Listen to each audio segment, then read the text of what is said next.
سڵاوی خۆی گەورەتان لێبێ و ئەم کات و هەموو کاتێکتان باش بینەرانی عزیز و خۆشەویستی پرۆگرامی پەیامی ڕۆژ بە خۆشحاڵیەوە ئەمڕۆژ لەگەڵ هاوکارم شوان با کۆمەڵێک تەور و بڕگە و بابەتین و جیاوازەوە هاتوونەتەوە خزمەتتان بە هیوای ئەوەی کە تەواوی بڕگە و بابەتەکانی ئەمڕۆمان جێگای سوود و ڕەزامەندیەوەی عزیز و خۆشەویست بێت. زۆر سپاس شێداخان بەناوی خوای گەورە و میهرەبان ئازانم کاتتان باش هاسوودە و کامەران و بەختەوەر بن لە پرۆگرامی ئەمڕۆی پەیامی ڕۆژ کۆمەڵێک بابەتی گرنگ و پێوەست بە ژیانی ڕۆژانە و هەروەهانی و کۆمەلگا لەگەڵ میوانەکانمان شۆڤە دەکەین لە بەشی یەکەمی بەرنامەکەشماندا باس لە بابەتێکی ئابووری دەکەین کە ڕەنگە ژیانی تایبەتی هەمومان پێویستکە کۆمەڵێک زانیاری و شاریمان هەبێت دەربارەی کۆمەڵێک بابەتی ئابووریانەی ژیانمان بە دیاریکراوی لە بەدەستهێنانی ئەو شتومەک و کاڵایانەی کە هەمانەوە چۆنیەتی مامەڵەکردن لەگەڵ بازاڕ و هەروەها بابەتە ئابوووریەکانی ژیانمان لەژێر ناونیشانی چۆن بتوانین پێداویستەکانمان دابین بکەین یاخود بەکاربەر کەسێک کە پشتێکی پێویستە چۆن وەریگرێ بەچی وەریگرێ کەی وەریگرێ کۆمەڵێک بابەتێ ڕەنگە گرنگ بێ لە بەدەستهێنانی و پێویستانەی کە هەمانە هەر پێویست بە بۆنە ئاینیەکان کە دیارە لە چەند ڕۆژی داهاتوو ئەمرباقی بێت بە یەکێک لە جەژنەکانی ئاینی پیرۆزی ئیسلامە گەنەوی جەژنی قوربانە لە جەژنی قوربان کۆمەڵێک تایبەتمەندی خۆی هەر لەکردنی قوربانی وەنجامدانی سنەتی قوربانی و هەروەها خودی جەژنەکە ڕووکو بۆنەیەک بۆ ئاشتەوایی و دەرفەتێک بۆ لێک نزیک بوونەوە قسە و باز لەسەر بۆنەی ئاینی جەژنی قوربان دەکەین و هەروەها تەوەرەی سێمیشمان ئەنجامدانی فستیڤاڵی ئەوین لەلایەن ڕێکخراوی قوتابیانی کوردستانەوە لەو بارەیەوە تەوەرێکمان بۆ ئامادەکردون لەسەر فستیڤاڵی ئەوینی قوتابیان. بەڵە بەڕێزان لەگەڵم تەوەرە سەرەکیانشدا کۆمەڵێک بڕگە و بابەتی دیکەمان دەبێت وەک هەمیشە سەرکات بچینە لای ڕەوشی کەشووەوە فەرموون با پێکەوە بینەر.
بەڵێ ئایزان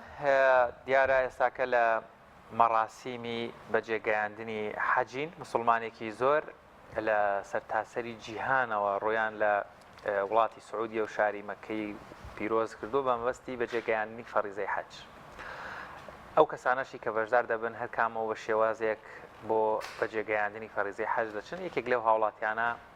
بە پێ بڕیاری داوە سەفەری حەج بکە و ڕۆشتۆ بۆ شاری مەکە لەو بارەوە ڤیتێکمانەیە بینەریە و هاوڵاتێ دەبین بابزانین لەکوێوە و چۆن و کەی بە پێکەوتۆتە ڕێ بۆی ئەمساڵ فەریزەی حەج بەجێ بگێنێت.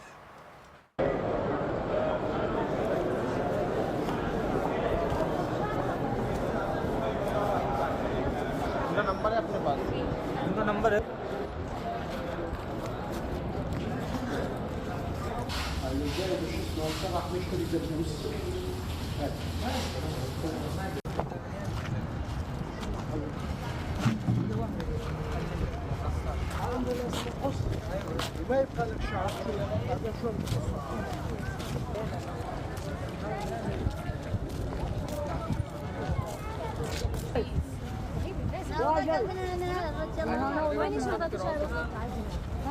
شنو؟ عيد المقاري يكون مع الكعبة.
accept everybody's dua. May Allah accept everyone. يا الله اقضي حوائج الذين دعوني ادعي لك يا الله. يا الله اكتب اجر لاي واحد شارك. بسم الله يا الله اكبر. الشمس ينبغي لها لا تختبرها ما ليس بحد لا تحب جافر.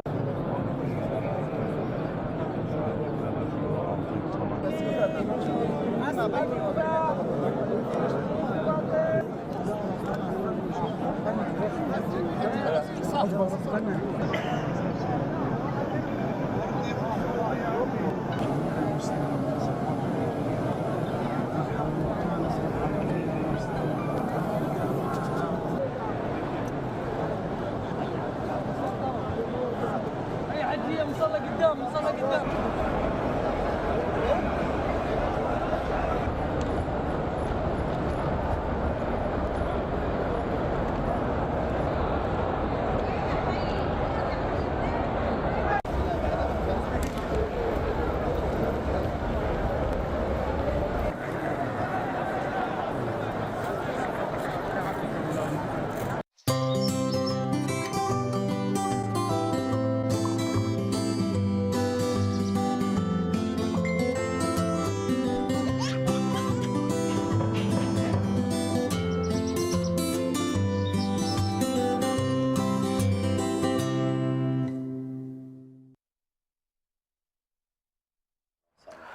بەڵای زان دووبارە ساڵتان لێبێت لە بەشی یەکەمی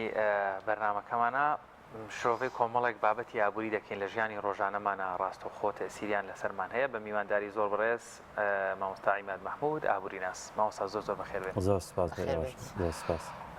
مامۆستا بەدەر لەوە بچینە سەر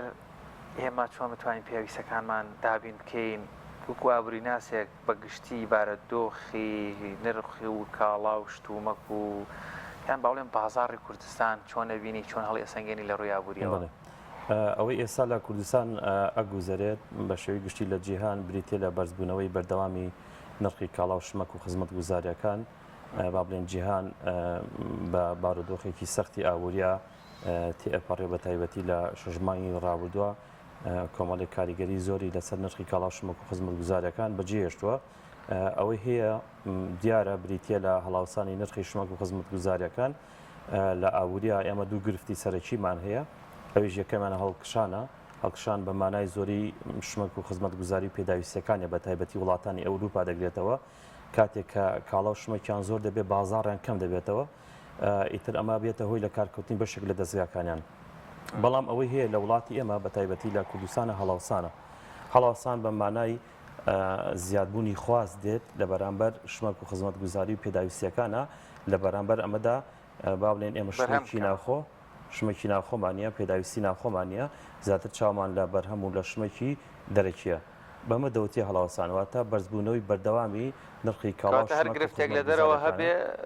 ڕاستەخۆ تەسیری لەسەر ئێمە بەڵێ بێگومان کاریگەری لەسەر ئێمە بە تەواوی ئەو وڵاتانە دەبێت کە با بڵێن زیاتر پشتیان بە بەرهەم و شمێکی دەرەکی بەستووە بەپێی تازەترین ئاماریش ئێمە بەڕێژی لە 1970 تاوەکو 90 پشتمان بە بەرهەمی دەرەکی لە کوشتتوکاڵ و پیشەسازی بازرگانی هەموو ئەو بابەتانە بەستووە کەواتە هەل یەکەوتەیەک لە ئابووری وڵاتان دروست بێت بێگومان 100% کاریگەری لەسەر ئێمە هەموو وڵاتانە دەبێت کە توانای ئابووریان لاوازەوە توانای خۆبژیوان نیە. زۆر باشە مامۆستا بەرزونزمی نرخی دۆلار ئەمە تا چەند کاریگەری دەبێت لەسەر گرانی شتومان؟ بەڵێ یەکێک لە هۆکارەکانی بەرزبوونەوەی نرخی کاڵاو شمەک و خزمەت گوزاریەکان لە وڵاتی ئێمە ئەگەڕێتەوە بۆ ئەو گۆڕانکاری کە لە نرخی دراوە لە با بڵێن لە بەهاری ساڵی ڕابردووە ڕوویە ئەویش حکوومەتی عێراقی بڕیارە قورسەکەیدا کە بریتی بوو لە گۆڕینەوەی با بڵێن گۆڕینی بەهای دۆلاری ئەمریکی بەرامبەر بە دیناری خۆی بەهاکی بەڕێژی لە 123 دابەزان ئەم بسووسێ یەکسەر کاریگەری لەسەر بەرهەم و شمەک و کاڵاکان هەبوو چونکە وەکووتمان ئێمە زیاتر پشتمان بە بەرهەمی دەرەکی بەستووە یەکسەر لێکوتەکانی دەرکەوت ئەنی ئێمە لە چەند هەفتەیەکدا بینیمان کە نرخی کاڵاو شمەک و خزمەت گوزاریەکان بە ڕێژەیەکی یەکجار بەرز بووە بەداخەوە بەشێک لە بازرگانەکانیش یەکسەر بارودۆخەکان ئیستیقلال کرد هەر بەوەنەوە سان کە ڕێژی لە 123 بخەنە سەر نرخەکان بەشێکیان زۆر زیاتر لەو نرخیان خستە سەری کە چاوەڕان دەکرا. ئیتر بڕیارەکەی حکوومەتی عێراقیش بۆ خۆی ئەمەش قسەی لەسەرا دەبوو ئەو کارە بکات چونکە اقتصادی عێراق بەرەو هەرسێنان و ئەوە دەڕۆژ بۆ ئەوی خەزانەی خۆی پڕ لە پارە بکات و داهاتێکی باش بۆ خۆی بگێڕێتەوە ئەو بڕیارەیە. مامۆستا عیماد ڕەنگە هەمومان ئەوەندە لە ڕووی زانستی ئابووری و شارەزانە بین درێک بە کۆمەڵێک بابەت نەکەین کە لە ژیانی ڕۆژانەمانە دەیکەین بەسەرمانە تێپەڕ و بێ بیرکردنەوە لێی بەڵام ئەگەر لە ئابووریانە لە یەکی بدەیتەوە ڕەنگە گرفتێکی گەورە بێ و ئێمە هەر بێدەنگ میلی پێی نەزانین وشاری ئابووریمان نەبێت کەواتە دوو پرسیار لێرە دروستە بێت چۆن تۆزە گوشاری ئابووری هاونیشتیمانیان بەرز بکرێتەوە دووش بۆچی ینی لە وڵاتێکی بنمونە بانان باسکەین چکە نان ڕەنگە شتێک بێت هەموو کەس پێویستی بێت لە وڵاتێکی نەو هەموو گەنمە جوانەمان هەیە دەستی کارێکی زۆرمان هەیە نەوت و سوتەمەنیەکی زۆرمان هەیە دەبینین پێش هەموو شتێک ڕێژەی نان گران بوو نان کەیتر ڕاستەخۆ قوتی ئاونیشتیمانیانە و نە حکوومەتیش و ناوڵاتیانی زۆر بەلایەنەوە بابەتێکی زۆر ئەوە نییە ینی زۆر ئاسایی وەریەگرن لە کاتێکا کە ئەمە ڕەنگە لە ڕووی ئابووریەوە زۆر سەڕای ئەو قەیرانانەی کە ینی بەسەر خەڵکی کوردستانەها ئەگەر ئێمە پێش پرسیارەکە بگەڕێمەوە بۆ پێشووتر لە ساڵی 2014 کە حکوومەتی هەرێمی کوردستان ئابووری سەربەخۆی ڕاگەیاندووە حکوومەتی عێراق بە شەبوجێ هەرێمی کوردستانی بڕی ئیتر لێەوە قەیرانەکان دەستی پێکرد زەمنێکی خان لەو کاتەوە جۆرێک لە هەڵاوسان دروست بوو پێی لە ئابووریا پێوتێ هەڵاوسانی خوشک هەڵاوسانی خوشک بەمانای ئەوە دێ کە یعنی نرخی کاڵاو شمەک و خزمەت گوزاریەکان هێواش هێدی بەرزەبێتەوە ئەم ڕێژەیە لە 101 تا 103 بۆ نمونە ئەگەر نرخی کاڵایەک ئێستا نرخەکەی $100 بێت لە ساڵی ئایندە لە هەمان کات و بەروادا بە $101 $102 دەیکری بەو جۆرە نرخەکان لە ساڵی 2014 بەرز بۆ هەتا گەشتینە با بڵێن سەرەتای ساڵی 2020 کە نەخۆشی نەگریسی کۆرۆنا هات ئیتر ئەو کاتە خەڵک بە ڕێژەیەکی زۆر چۆن ڕووی لە بازارەکان کرد حاڵەتێکی دەرونی خراپ بە خەڵک دروست بوو ئیتر وایان دەزانی کە ئەمە کۆتایی دنیاە هەموو شتێک تاوا بووە بۆیە بەشێکی زۆریان ڕویان لە بازارەکان و مارکێتەکان کرد بۆ بەدەستێنانی ئەو کەلوپەل و کاڵاو شمەک و خزمەت گوزارانەی کە پێویستیانە دەیانویست خەزنی بکەن لەو کاتێشا ئیتر بازرگانەکان بەشێکی زۆران بەداخەوە کەوتنە ئیسڵاتکردنی خەڵکو و گرانکردنی کاڵاو شمەک و خزمەت گوزاریەکان ئەمە سەرەتایەک و دواتریش ئەو بینیمان گۆڕانی نرخی دۆلار کە ئێستا پێشتر باسمان کرد ئەوە ژێژێک بوو لە هۆکارەکان وای کرد ئیتر وردە گرانیەک دروست بێت کە بێتەوەی بەرزبوونەوەی نرخی کاڵاو شمەک و خزمەت گوزاریەکان بە ڕێژەیەکی بەرز سەبارەت بە پرسیارەکەت ینی خەڵک بەڕاستی لە ماوەکانی ڕابردووە لە چەند ساڵی ڕابردووە بە تایبەتی لە دوای پرۆسی ئازادی عێراقەوە بە تایبەتی حکوومەتی هەرێمی کوردستان بەداخەوە خەڵکی فێری کرێخۆری کرد بەشێکی زۆر با بڵێن لە خەڵکی گوندنشینەکان خەڵکی دەرەوەی شار ئەمانی کە پێشتر خەریکی ئیشوکار بوون ئەمانی زیاتر تاعین کرد و بە تایبەتی لە سلکی عسکەریە ئەمە وای کرد کە ئێمە زیاتر پشت بە بەرهەمی دەرەکی بەسین و پشت لە بەرهەمی ناوخۆ بکەین و بازارەکانی جیهانیش زیاتر بە تایبەتی بازار ئیقلیمی بە دەوری ئێماکرانەوە شکاریگەری لەسەر بەرزبوونەوەی نرخی کاڵا و شمەک و خزمەت گوزاریەکان زۆر باشەوە مۆسالم کاتەدا بە تایبەت لە هەرێمی کوردستاندا دەزانین کە ئەو دۆخی دروست بووە وەکو بەڕێزت ئاماژەت پێکرد گرانی نرخی شتومە بانزین خزمەت گوزاریەکان لەم حاڵەتەدا بەکاربەر هاوڵاتی چۆن بتوانێت لەگەڵ ئەم گرانیدا خۆی بگونجێنێت کۆمەڵێک هۆکار هەیە بەکاربەر دەتوانێت مەسەلەن چۆنەڵی ڕێگری لە ئەو زیاد بەکارهێنانانە بکات لەوانە دەزەڵگرتن لە ئیسراف زیادە ڕۆیەکی زۆر لە خەرجیەکان ناکەیە خەڵکی ئێمە بە شێوەیەکی گشتی بە شێوەیەکی دروست مامەڵە لەگەڵ ئەو خەرجیانە ناکە لەگەڵ ئەو داهاتی خۆی ناکە کە لە بەردەستیاتی بۆ نمونە کەسێک کرێ ماگانەی مەسەلەن 500,000 600,000 تەمەنێکی خۆی سرف دەکات بۆ نمونە 25 ڕۆژێک کار دەکات لە ڕۆژانە ڕۆژی هەژ کاژمێرە کار دەکات ئەگەر ئێمە حسابی ئەوە بکەین نزیکەی 200 کاژمێرە کات دەڕاتە بازار ئەم بڕەپارە لە شتێکدا خەرج دەکات کە ئەو توانای نییە ئەو قوتەی نییە بۆ نمونە لەو سەرەوە بە کۆمەڵێ شمەک و پێداویستی دەگەڕێتەوە کە لە ئاست ئەو داهاتن یا ئەو خەرجینێ کە ئەم توانای خۆی تەمەنی خۆی بەڵام لە حاڵەتێکدا ئەگەر پێویستی پێی بێت چی بکات بەشێک لە پێداویستیەکان ضرورین ئینسان هەربێ بەدەستی بێنێ بەڵام بەشێکی تریشان زیاتر نەفسیە و بەشێکی تریشان چاولێکەکەری بەدایبەتی بەداخەوە بەشێکی زۆر لە خەڵکی ئێمە شوێن تەقلید دەکەوێت شوێن چاولێکەری ئەکەوێت بەتایبەتی لە بۆنە مناسبەکانە لە کاتی گۆڕینی وەرز و فەسڵەکانە ئەوەش حاڵەتێکە زۆر دەرەکەوێت بۆ نمونە لە کاتی هاتنی ڕەمەزانە ئابینین بەشێکی زۆر لە خەڵکی ئێمە سەرڤەخوانێکی زۆر ئەڕازێنێتەوە ئیسرافێکی زۆر دەکات لە کاتێکە لە کاتی ڕەمەزانە سروشتی ئینسان وایە تەبیعەتی ئینسان وایە کەمترین شت لەو پێداویستیانە بەکارهێنێت یا لە کاتی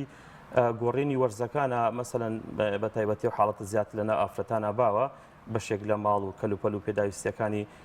دەگۆڕێ بە قەرز و بە قیست و ئەوانە دواتریش کاریگەری لەسەر داهات و لەسەر گیرفانێ بێ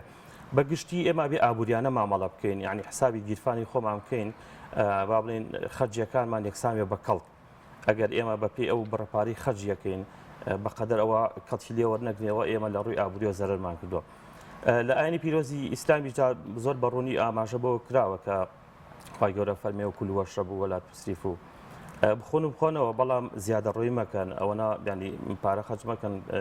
توانای خۆتان بە خەرجمێن کە لەوە بە دەربێ ئین الله لا یحب المسرفین خی گەورە و کەسانی خۆش ناوێت کە زیادە ڕۆیەکەن بەداخەوە ئێمە بەشێکی نەو کەسانی کە ڕەنگە خی گەورە ئێمە خۆش نەبێت چونکە ئیسراف و زیادە ڕۆیی زۆرەکەین لەبەرەوە یعنی کورت و پوخت ئابووری دەڵێ ینی پارە خەرج بکە زیادە ڕۆی پارە خەرج بکە ڕەزیلی مەکە بەڵام پێویستە بەشێک لە پارەکە لە داهاتەکەت گلبێتەوە یعنی طبیعەتی ئابووری وایە هەم بۆ کار هەم بۆ خەرجی ئەبێ یەک لە سەرسی ئەو داهاتی هەمیشە ئینسان کە بەکاری هێنێ یەک لە سەرسی هەڵگرێ پاشەکەوتی بکە پندێکی کوردی جاڵێ ئەڵێ ماڵی سپی بۆ ڕۆژی ڕەش بەداخەوە ئێمە ئەو پندەمان جێبەجێ نەکردەوە خۆی تەواوی ئەو پارەی هەمانە خەرجی دەکەین یا زۆر جار خەڵک بە گیرفانی بەتاڵ پارە خەرج دەکات گیرفانی بەتاڵ مانای چییە بۆ نمونە کەسێک بۆ من پارەی پێێنێ قەرز دەکات یا دەڕوا شتێکی گرانبەها بە قیستێنە دوایی ئەوە ئەبێ بەچیشی گەورە قورس لە سەرشانی ئەکەوێت وەکووتمان ینی ئینسان پێویستە پارە خەرج بکات و خەرجەکانی خۆی بەڵام بە شێوکی باش ئەگەر تاکێک خواستەکانی زیاتر بێت لە موچەکەی لە خواستەکانیشی گرنگ و زاروربوون لەم کاتە ئەبێتی لەم کاتە ئەوخۆی دۆخەکە دۆخێکی خراپە ئێمە لە سەرەتاوە ئاماژەمان پێ کرد ینی دۆخی خەڵک بەگشتی خراپە ئێمە لە وڵاتێکە ئەژین کە با بڵێن وەزعی خەڵک بە جۆرێکە کە توانای ئەوە نییە ڕوبەڕووی پێداویستەکانی خۆی بێتەوە بەڵام لە هەمان کاتە ئینسان ینی بەپێی داهاتی خۆی بەپێی قدرەتی هەیەی پێویستە مامەڵە لەگەڵ پێداویستەکانی بکە ناکرێت کەسێک کە داهاتی مەحدود بێ بڕات لە سەروی داهاتی لە سەروی ئەو داهاتی کەلایەتی کە بێتی مەصرفێکی زیادە بکە مامۆستا زۆرجار لە پاڵ ناوشیاری هاونیشتیمانیان لەوەی چۆن مامەڵە بکەن وەگە ئەو بابەتانەی باست کرد کۆمەڵێک بابەتی ئابووری هەیە لە دەرەوەی توانا و دەسەڵاتی هاونیشتیمانیان خۆیانە دواتە لە دەرەوەی دەسەڵاتی تاکە بۆ نمونە قۆرەخکردنی بازار ڕەنگە هیچ شتێکیش لارەیان نەبێ بەڵام بۆ حاڵەتە بێت هۆی بەرزبوونەوە یا خۆت هەڵاوسانێک لە نرخی شتومەکەگە بەڕێز وەکو ئابووری ناسێک لە هەرێمی کوردستانە ئەو قۆرەخکاریە بینی لە بازاڕە یان ئەگەر هەبوو یان ئەگەر هەبێت چ تەسیرێک لەسەر نرخەکان دروستەکە لەسەر ژیانی هاوڵاتیانیش دروستەکە بەداخەوە سیستەمی ئابووری وڵاتی ئەمە تاکوسا ڕێک نەخاتەوە بەگشتی هەموو وڵاتانی جیهان جۆرێک لە نظامێکی ئابووریان هەیە بۆ نمونە دەوڵەتانەی کە دەوڵەتی سەرمایهدارین پێیان دەوتێت یا بازاڕی ئازاد بە جۆرێکە کە دەوڵەت تەداخل لە بازاڕە ناکات تەنها چاودێری بازار دەکات بە حساب ئێمە لەو جۆرە بازاڕین کە دەوڵەت یا حکوومەت لانی جێبەجێکار تەداخل لە کاروباری بازاڕە ناکات بەڵام بەعکسەوە ئەبینین کە دوو حیزبی دەسەڵاتدار بەنای دوو کۆمپانیای گەورەوە تەواوی کەلوپەل و شمەک و خزمەتگوزاری پێداویستەکانی خەڵکیان قۆڕ کردووە احتیکاریان کردووە لە نێوان خۆیشانە تەنان لەسەر جۆری شتەکان و لەسەر نرخی شتەکان ڕێکەوتون هەر کاتێک بازار ئازاد کرا ئەو کاتە خواست و خستن ڕوو با بڵێ میکانیزمی بازار ڕێک دەخا بەو جۆرەی کەوا هەیە و دەبێتە هۆیەوەی کە منافەسە و کێبڕکێکی باش لە نێوان فرۆشیارەکان دروست بێ ئەگەر ئەم کێبڕکێ و با بڵێ منافەسە دروست بوو ئەوە ینی فرۆشیارەکان کێبڕکێ لەسەر ئەوەکەن کە زۆرترین شمەک بە شێوەیەکی زۆر خێرا بفرۆشن و با بڵێن کوالێتێکی باش بخەنە بازارەوە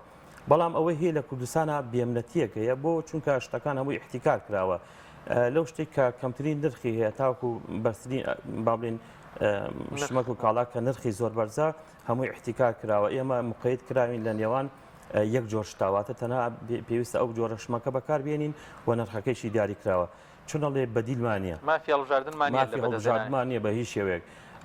دەسەڵگرتن لە قۆڕکاری بازار بەڕاستی ئاسانیە چونکە وەک هەموو کایەکانی تر وەک هەموو شتەکانی تر ئەوش بە جۆرێک لە جۆرەکان دەستی بەسەرە گیرەوە بەڵام لە هەمووی گرنگتر پێویستە ینی چاودێری نرخ بکرێت چاودێری نرخ ئەویش ئێمە لە ساڵانی پێشوە ڕەنگە بیست بێتمان یا بەشێکمان تەمەنی ئەومان هەبێ پێش ساڵی 1990 چی هەبووە چاودێری نرخ هەبووە پێدەوتێک قانونی تەسعیر کە لەلایەن ڕژێمی پێشوە هەبووە خۆزگە ئێستا ئەو قانونە جاریگە کاراکرایەوە ئەو کەسانی کەوا نرخیان گرام کردایە بە تونترین شێوە سزا ئەدران سزایکی تونیان بۆ دانرا ئیتر کەس زاتی ئەوەی نەبوو نرخی شمەک و خزمەتگوزاریەکان بەرز بکاتەوە بۆیە پێویستە ئێساش لەلایەن پەرلەمانەوە بەڕاستی و قانونە دیسانەوە یا مەسەڵەن بەرکار بکرێتەوە یا بە جۆرێک گەڵاڵە بکرێت کە لە خزمەت خەڵکی کوردستانە بێت مامۆستا ئاماژەت بەوە کرد کە بوونی کێبڕکێ ئەگەر هەبێ لە بازاردا ئەگەر بوونی کێبڕکێ هەبێ لە بازاردا چ کاریگەریەکی دەبێت و ئایا هیچ سوودێکی بێ بۆ بەکاربەر بێگومان ینی سوودەکەی 100% بۆ بەکاربەرە بۆچی چونکە ئەو کاتە تۆ چەند جۆرێک شمەکەت هەیە بە کوالەتی جیاواز بە نرخی جیاواز کاتێک کە تۆ ڕوو دەکەیتە بازار چەند جۆرێک شمەک هەیە زۆر جار تۆ مەسەلەن کاڵایەکت پێویستە تەنها ڕەنگە جۆرێکە بێت یا نرخەکەی مەحدود بێ بۆچی چونکە یەک جۆر بازرگان ئەگەر بەسەر یەک جۆر بازرگان ئەم کاڵا عەرزەکە دەیخاتە بازارەوە ئیتر سیعرەکانیشی بۆ تۆ سابتە هیچ مەجالی تێدانە بەڵام ئەگەر چەند بازرگانێک هەبێت مەسەلەن چەند فرۆشیارێک هەبێت ئەو کاتە لە نێوان خۆیاندا کێبڕکێیەکەن ینی هەولی ئەوادان با بڵێن بە نرخێکی کەمتر بفرۆشی بووی بە خێرایی بفرۆشێ یعنی خیر و چاکەش لەوایە کە یعنی زۆرترین بڕ بفرۆشێ زۆرترین بفرۆشیەوە کاریگەری لەسەر بازارە بێ هەرچەندەوە بۆ بازرگانەکانیش کارێکی باشە ئەگەر منافەسە هەبێ ئەو کاتە ئیتر دەتوانن زۆرترین بر بفرۆشن و قازانجێکی زیاتریشیان دەستکەوێت ماوەسایمال یانی ئێستا بچۆ ناو بازاری کوردستان بڕات هەبێ هەموو شتێک گران بووە بەخۆمان نازانین ینی هەر هەموو شتێک گران بووە لە نانەوە بیگرە بۆ بابەتە تەفریحیەکان بۆ ئەوانەی پێویستی سەرەکی ژانن دەرمان سوتەمەنی وەی لاخیری ئەگەر هەر بۆ خۆشیش لە کەسێک بپرسی بۆچی بۆ نمونە کاڵاکەی تۆ برنجەکەت ڕۆنەکەت یان هەر بابەتێکی ترت گرانە ئەڵێ من ئەبێ ئەوەندە باج بە حکوومەت بدەم لە داغڵبوونەکەی ئەوەندە باجە درێ لە بنە ڕستا کە دەکڕێت چۆتە سەری گران بووە ئەم هەموو باج ڕسوماتەش زیاد لە پێویستە یان هەر وەکو ئابووری ناسێک هەست پێکردوێ لە ئێستایا باج زۆرە لە سەراوڵاتیان ئەمە هەر خۆیان کۆمپانیەکان دەگۆ دروستەکەن بۆی بتوان کاڵاکان بەداخەوە سەرڕای زۆری قەیرانەکان کە پێشتر ئێستا ئاماژەمان پێکرد لەوانە قەیرانی دارایی ئابووری سەربەخۆ نەخۆشی نەگریسی کۆرۆنا جەنگی ئۆکرانیا رووسیا کەوەش زۆر کاریگەری هەبوو بوو بەهۆی ئەوە کە نرخی کاڵا و شمەک و خزمەتگوزاریەکان بە شێوەیەکی گشتی لە تەواوی جیهانە بەرز بێتەوە هەر بەرزبوونەوەیەک کە لە وڵاتانە نرخی شمەکان بەرز دەبێتەوە لێکەوتەکانیش لە وڵاتە دواکەوتەکان و وڵاتە تازە پێگەشتەکانی وەکو ئێمە هەیە سەرڕای ئەمانە ینی بەرزبوونەوەی نرخێنەوت و گۆڕینی بەهای دیناری عراقی بەرامبەر دۆلاری ئەمریکی لە هەمووی خراپترەوە بوو حکومت دەبوو کار ئاسانی بۆ خەڵک کردای حکومەتیش بخۆی بوو بە بەشێک لە بارگرانی هات باجی زیاتر کرد ڕێژی باجەکانی هەم زیاتر کرد و عەدەدەکانی زیاد کرد بۆ نمونە حکومت ئێستا بە 404 جۆر باج لە هاوڵاتیان وەردەگرێت باج و ڕسومات وەردەگرێت بە 404 جۆر باج و ڕسومات لە شمەک و خزمەتگوزاری و کاڵا پێداویستیەکان وەرگێت بەمەوە نەوەساوە هاتووە ڕێژی باجەکانیشی زیاد کردووە هەر بە نمونە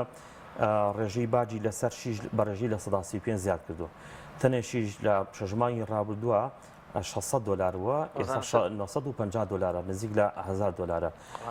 شێوازام گرانتریش من معلومات ڕەنگە گرانتریش بوو بێت بڵێ کەواتە بەڕێژی لە 35 ئەم ڕێژی گران کردو بۆ نمونە ئارد لە تەنێ ئارد 20 دلاری باجی زیاد کردووە لە تەنێک گازۆیل ئێمە کاتێک گازۆل داخلی وڵاتەوێ حسابی لیترۆوانی بۆ ناکرێت زیاتر حسابی بۆ نمونە تەنی بۆ دەکرێت لە تەنێک گازۆیل 20 دلاری زیاد کردووە هەموو ئەمانە مەسەلەن کە باج زیاد دەکات لەسەر بازرگانەکان بازرگانیش ئۆتۆماتیکی ئەم حسابە دەخاتەوە یعنی سەر حسابیشی ئەو کەسەی کە بەکاربەر بەکاری دێنێت زیادبوونی باجی لەلایەن حکوومەتەوە بۆ سەر بازرگانەکان بۆچی ئەگەڕێتەوە بۆچی بێ ئەو باجە زیاد بەڵێ هۆکارەکەی دەگڕێتەوە بۆی مەسەلەن حکوومەت دەوێت لەو ڕێگەوە خەزانەی خۆی پڕ لە پارە بکات داهاتی خۆی زیاتر کا بێ ڕەچاوکردنی بارودۆخ و گوزاران و ژیانی خەڵکی کەوش کاریگەری لەسەر ژیانی خەڵکە بێ وکوتمان کاتێکە حکوومەت یەت ناڕاستەخۆ پارەکە لە تۆ وەرەگری ئەو پارەکە لە گیرفانی مەسەلەن بازرگانەکە دەرکردو بازرگانەکەش دێت پارەکە لە گیرفانی ئێمە دەدەکات دوجار هاوڵاتی خۆی چەند هۆکارە بۆ بەرزبوونەوەی نرخی شتومەک و ئەم گرانی کە لە ئێستادا هاوڵاتی ئەوەی هەیە کە لە 30 ساڵی ڕابردووە هەمومان بینیمانە زۆریش قسە باسی لەسەر کراوە ینی ئەو بارودۆخی بەسەر خەڵکە هاتووە بێ بەرنامە و بێ پلانێکی تاوە لەلایەن حکوومەتی هەرێمی کوردستان و بێگومانیش ئەو کەسانی کە لە ناو دەسەڵاتان ئەوانە زۆر کاریگەریان هەیە بێباکن لەوەی کە ژیانی خەڵکی چۆن ئەگوزارێت چونکە خۆیان بەدەرن لەو ژیان ناڕەحەتێکەوە خەڵکی کوردستان هەیەی بۆیە بێمنەتانە دێن مەسەن باج زیاد دەکات نرخی نەوت زیاد دەکات نرخی گازۆیل زیاد دەکات چۆنی بێەوە مامەڵە لەگە خەڵک دەکات موچە تەخیر دەکات هەموو ئەمانە کاریگەری لەسەر ژیانی هاوڵاتیە بێ زیادکردنی باج هەرچەندێک زیاد بکرێت ڕاستەخۆ لە خەڵکی وەردەگیرێتەوە باو ساماد من ئەمەوێ پرسیارێک بکەم چ پەیوەندێک لە نێوان پەروەردە و ئابووریدا هەیە بەمانایەکی تر کۆمەڵێک پێویستی ئەمە ناچارین بیانکردن بۆ منە کە تۆ نەخۆشی لابێت دەرمانەکە بەکاربێنی بەڵام کۆمەڵێک کەرەستە و پێداویستی تەفریهین جلوبەرگێکە پێڵاوێکی تری نوێیە مۆبیلیاتێکە بۆ دانیشتن یان یەکێکە جۆرێکە لە جۆرەکانی خواردن کە زیاد لە پێویست گرانە بێ لە باتی و ینی لە ڕووی ئابووری وەگەر هەمومان وازی لێ بێنین ئایا بەڕاستی ئەمە دەوریە بێت کە ناچار ئەو نرخە دابەزێ یاخودەوەر خۆمان بەدەستی خۆشمان وایە بێگومانەوە چەند نمونێکی ڕوون هەیە لە ساڵی پارە لە ئەڵمانیا نرخی بانزین گران کرا یعنی خەڵکی شارەکانی بەرلین و باقی شارەکانی تر ڕۆژێکیان تەرخان کرد بۆی ئۆتۆمۆبیلەکانی ئەوەسان ینی نەڕۆشتنەوە سەرکارە تاوکو حکومەت ناچار کرا ئەو باجە زیادەی خسبوویە سەر بانزین ڕایگرێ لە چەند مانگی ڕابردووشە لە ئێران بۆ نمونە نرخی پەلەوەر مریش گران کرا بەشێکی زۆر لە دانیشتوانی بەشی ڕۆژهەڵات وازیان لە ئەوەی هێنا چەند ڕۆژێ بەکاران هێنا ئۆتۆماتیکی نرخی ئەو دابەزی ڕاستیەکەی ئێمە ئاسێکی ڕۆشنبیری باشمان نییە مامەڵێکی باشمان نییە لە بەکارهێنانی شمەک و خزمەت گوزاریەکان لە بەکارهێنانی ئەو داهاتی کەوا لە بەردەستمانەیە ینی چۆنەڵی ئابوووریانە مامەڵە ناکەین ئابووری پێمانەڵێ ینی ئینسان بە شوێن پێداویستەکانی خۆیان بگەڕێت بەڵام ئیسراف نەکات زیادە ڕۆیی نەکات ئەمەش مانای ڕەزیلی نییە مانای ئەوەیە تۆ بەپێی گیرفانی خۆت و ئەوە مامەڵە بکەیت واتە تێچوونەکان بە شێوکی باش ئاراستە بکرێت کەڵک و سوودێکی باشی هەبێت خەرجی یەکسان بێ بە کەڵک بەڵام بەداخەوە ئێمە ئەوە ناکەین یەکتر لەو حاڵەتانی کە زۆر ڕوون و زۆر دیارە لە ناو خەڵکا سەوداکردنە مامەڵەکردنە خەڵکی ئێمە زۆر پێی عیبە مامەڵە بکات زۆر جار نرخی یەک جۆر شماک بۆ نمونە لە بازارێکدا لە سێ شوێنی جیاوازە سێ نرخی جیاوازی هەیە هۆکارەکەی ینی هەر هەماشتا هەر هەمان کاڵێ هەمان کوالەتی هەیە بەڵام نرخەکان جیاوازە ڕەنگە هەر سێ دوکاندار و هەر سێ مارکێتەکەش بە ویژدان بن بەڵام ئەکەوێتە سەر ئەوەی بۆ نمونە نرخی تێچوونی بەڵێ کری تێچوونی مەسەل ئەو مارکێتە و دوکانەیەکیان ڕەنگە 20 وەرەقە بێ یەکیان مەسەڵەن 10 وەرەقە بێ یەکیان 2 وەرەقە بێ کەواتە ئەمە کاریگەری هەیە مەسەڵەن ئەو کەسەی کە مانگی 2000 دلار ئەیا بەکرێی دوکانەکەی کە خۆکرێکی لەسەر حسابی خۆی نییە دێ لە چی دەسەنێتەوە دەخاتە سەر کۆتایی نرخی کاڵا و شمەک و خزمەت گوزاریەکان کە دەخاتە سەرەوە ئۆتۆماتیکی لە توی وەرەگرێت سێرێکی لە سنتەری شارەکانە ئەم نرخانە گرانن بۆ چونکە کری خزمەت گوزاریەکان گرانە کری شوێنەکان گرانە کری دوکانەکان گرانە بۆیە ینی پێویستە ینی ڕۆشنبیرانە هۆشیارانە ماوەڵە بکرێ ئەگەر مەسەڵەن هەر هەماش لە شوێنێکی کە هەبێت تۆ بزانین نرخی هەرزانتر بێ پێویستە ڕوو لەو شوێنانە بکەیت شتێکی تریش پێویستە ینی بەڕاستی خەڵکی ئێمە لەم بارودۆخی کە بەسەر خەڵکی کوردستان و تەواوی موچەخۆر و خەڵکی تریش هاتووە ینی دوورکەنێ لە تەقلیل لە چاولێکەری بابەتێکی تر هەیە زۆر گرنگە چاوبەستێکی زۆر لە بابلین کڕیار لە بابلین لە بەکاربەرێک بە تایبەتی لە کاتی بۆ نەو مناسەبەکانە بۆ نمونە کاتێک کە تۆ نزیکی مارکێتێک دوکانێک دەبیتەوە بە ناونیشانێکی گەورە لێ نووسراوە داشکاندن کاتێک دەڕۆیتە ژوورەوە مەسەلەن داشکاندەکە بۆ جۆرە نیە لە مەسەلەن لە تیشێتێک بلووسێک عزیزی مناڵان شتێک نووسراوە $50 خەتێک بەسەرم $50 هاتو لە خوارە نووسێ مەسەلەن 15,000 17,000 22,000 کەمەم داشکانە داشکانێکی یعنی لە ڕادەبەدەرە ینی کاتە ڕێژەی لە 300 ینی خیرە بازرگان لەم کاتە ئەم داشکانەکە لە کاتێکا تەڵەب و خواستێکی زۆر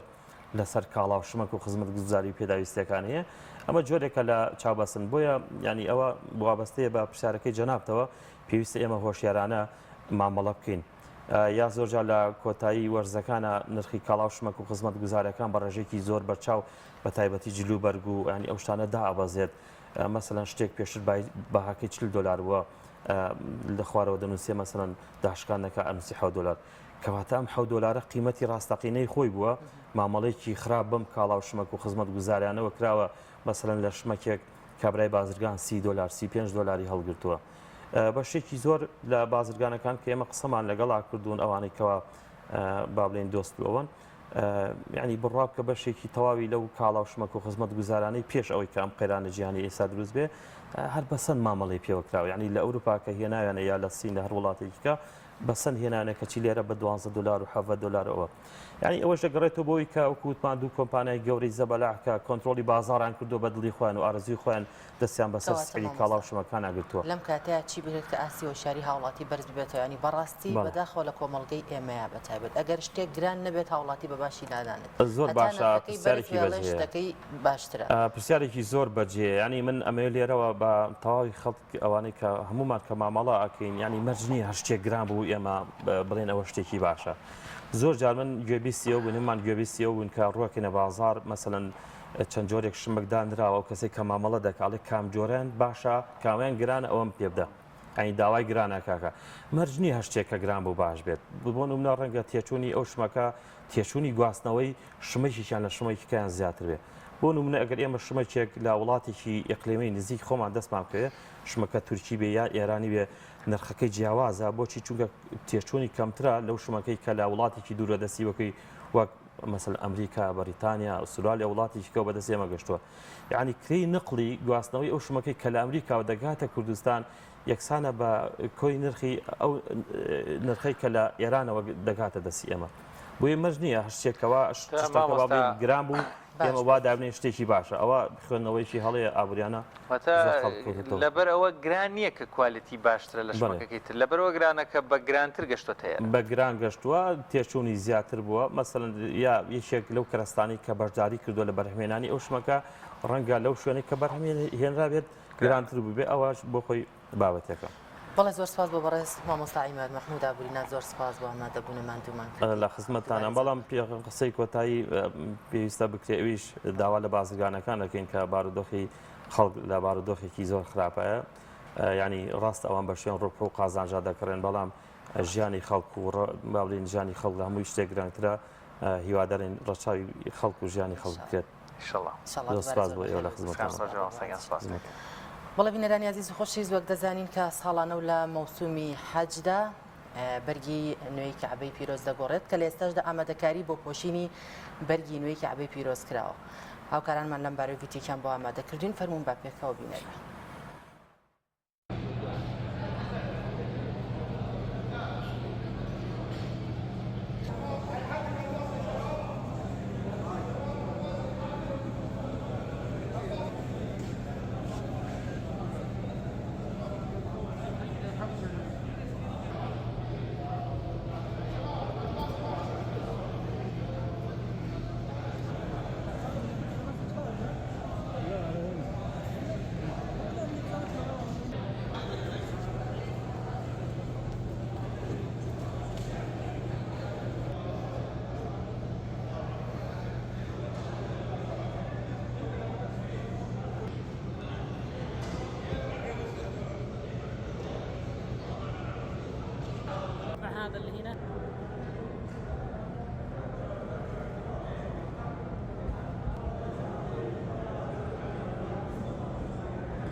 عايز يكسب مش هيشتغل يعني. لازم تعملها بحب الفن. ايوه.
دووبارە سڵاوی خۆیەتان لێ ببینەرانی عزیز لە بەشی دووهەمی بەرنامەکەمانە دوو بابەتی زۆر گرنگ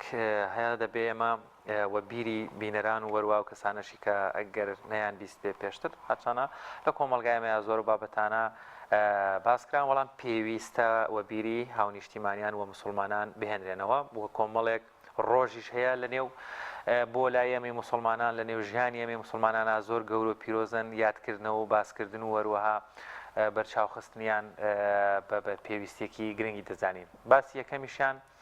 سنەتی قوربانیکردنە چەند ڕۆژی داهاتوو کە جەژنی قوربانی پیرۆز دەست پێ دەکا بەشێکی زۆر لە هاونیشتیمانیان قوربانی دەکەن. بەڵام ئەم قوربانیکردنە لە ڕوانگەی شەرعیەوە کۆمەڵێک ئاداب و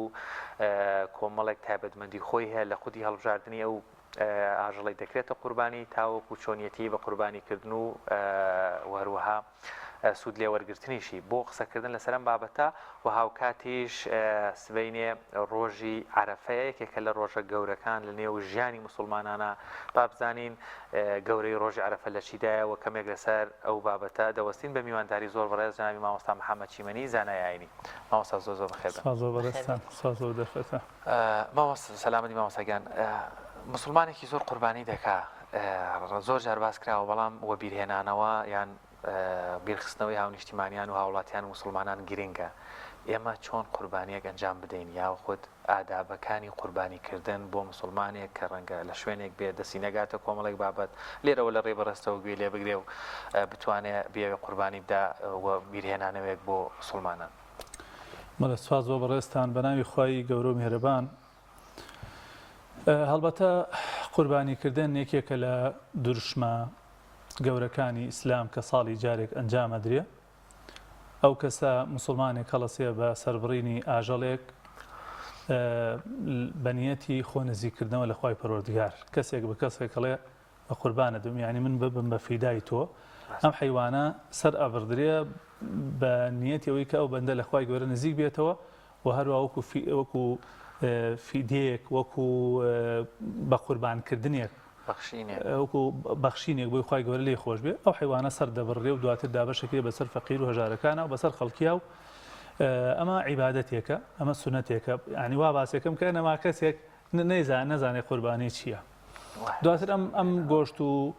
شتەی دابەشەکەی بەسەر مسلمانانە ئەو کەسە بۆ خۆی لێخوا و خەڵک لێ سوودمە نەبێ لەلایەکەوە سەدەقەیەکە و خێرێکە بۆ خۆت ئەنجامی دەی لەلایەکەوە سونەتی باوکی ئیبراهیمە کە زیندوویەکەیتەوە لایەکەوە بە فیداکردنە بەخشینی ماڵە بۆ لە پێناو ڕازیکردنی خوا لە خۆ دواتر بەهۆیەوە پەیوەندی کۆمەڵایەتەکان تونند و تۆڵە بێتەوە و خەڵک و فەقیر و هەژارەکان پێی دڵخۆشە بن ئەم ڕۆژانە کە پێغەمبەری خوا صلی الله علیه و سلم فەرمێ ئەیام و ئەکلین و شرب ڕۆژانی ئەیام و تەشریق یعنی دووەم و سێم و چوارەمی جەژن پێوتێ ئەیام و تەشریق ڕۆژانە ئەفەرمێ ڕۆژی خواردن و خواردنەوەیە ڕۆژی دڵخۆشیە بۆی خەڵک هەموو لەو ڕۆژەیە دڵخۆش بن مسلمانان تێرگۆشت بن ئەمە ئەجر و پاداشێکی گەورەی هەیە پێغەمبەری خوا صلی الله علیه و سلم طبعا جار لە قورئانە خوای تعالی فەرمانی پێ کردووە ئەفەرمێ فەصلی لربک وانحر وانحر يعني قرباني بك فصلي لربك ما بس بين يجي ججنا وانحر يعني قرباني بك اجل سر رب نيتي خون ذكرنا ولا خوي كبره جاء لحديث شاهاتوا كبيغمبر اخوا صلى الله عليه وسلم افرمي خوشويسترين كدو بلاي اخوا لروجي ججنا او كتو اجل يكسر بري بك بقرباني خوت رنگا بچي دو اواني اجلك گوشت بكري ببخشيني توا بە ئەندازەی ئەو حیوانە خێری نییە کە تۆ بخۆ سەرێبڕی چونکە ئەسڵی سەربڕینەکە و ڕشتنی خوێنەکە لە پێناوخوا ئەوش بۆ خۆی ئەجر و پاداشتە. کەواتە مامۆستا ئەو کەسێک کێیە کە ئەبێ قوربانی بکات و لە چ تەمەنێکەوە ئەبێت؟ قوربانی تەمەنێکی دیاریکراوی نییە، یعنی هەموو کەسێک کە توانێت قوربانی ئەنجام بدا بەمەجێ ئەو کەسە ئیمکانیەتی هەبێت توانای هەبێ و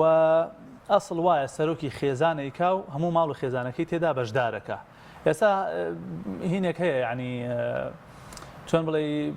تێگەیشتنێکی هەڵا هەیە لەم کۆمەلگای ئێمە ئەڵێن کاکە مەڕ بۆ یەک کەسە بێ مانگا بۆ مەسەلەن حەوت کەسە بێ خەڵک لەمە تێکەڵاویەکە کاتێک ئەڵێن مەڕ بۆ یەک کەسێکە بێ یعنی من و تۆ ناتوانین شەریک بینەوە لە یەک مەڕێکە لەبەر لە دوو خانەوادەی جیاوازین دوو کەسی جیاوازین دوو گیرفانی جیاوازین ئەمە نابێ بەڵام من کە سەرۆکی خێزانێکم ئەتوانم مەڕێ بکڕم بڵێم خوای ئەمە قوربانی خۆم و خێزان و منداڵەکان و دایک و باوکم هەموو ئەو خانەوادەیە با 50 کەس بن ئەوە دروستە. ئێستا ماڵی وا هەیە ژنەکە قوربانیەکەکە و پیاوەکە قوربانیەکەکە وەڵام بۆ منداڵەکەمان قوربانیمان نەکردوچن قوربانی حیوانی بۆ ئەوش سەرە بڕن لە سەردەمی پێغەمبەری خوادا صلی الله علیه و سلم وانە بووە وەکو هاوڵانە گێڕنەوە ئەفەرموون یەکی لە سەردەمی پێغەمبەری خوادا صلی الله علیه و سلم کەسێک قوربانیەکی سەرە بڕی بۆ خۆی و ماڵ و خانەوادەکەی بەڵام دوایی کە خەڵک پارەی زۆر بوو ئیمکانێتی زۆر بوو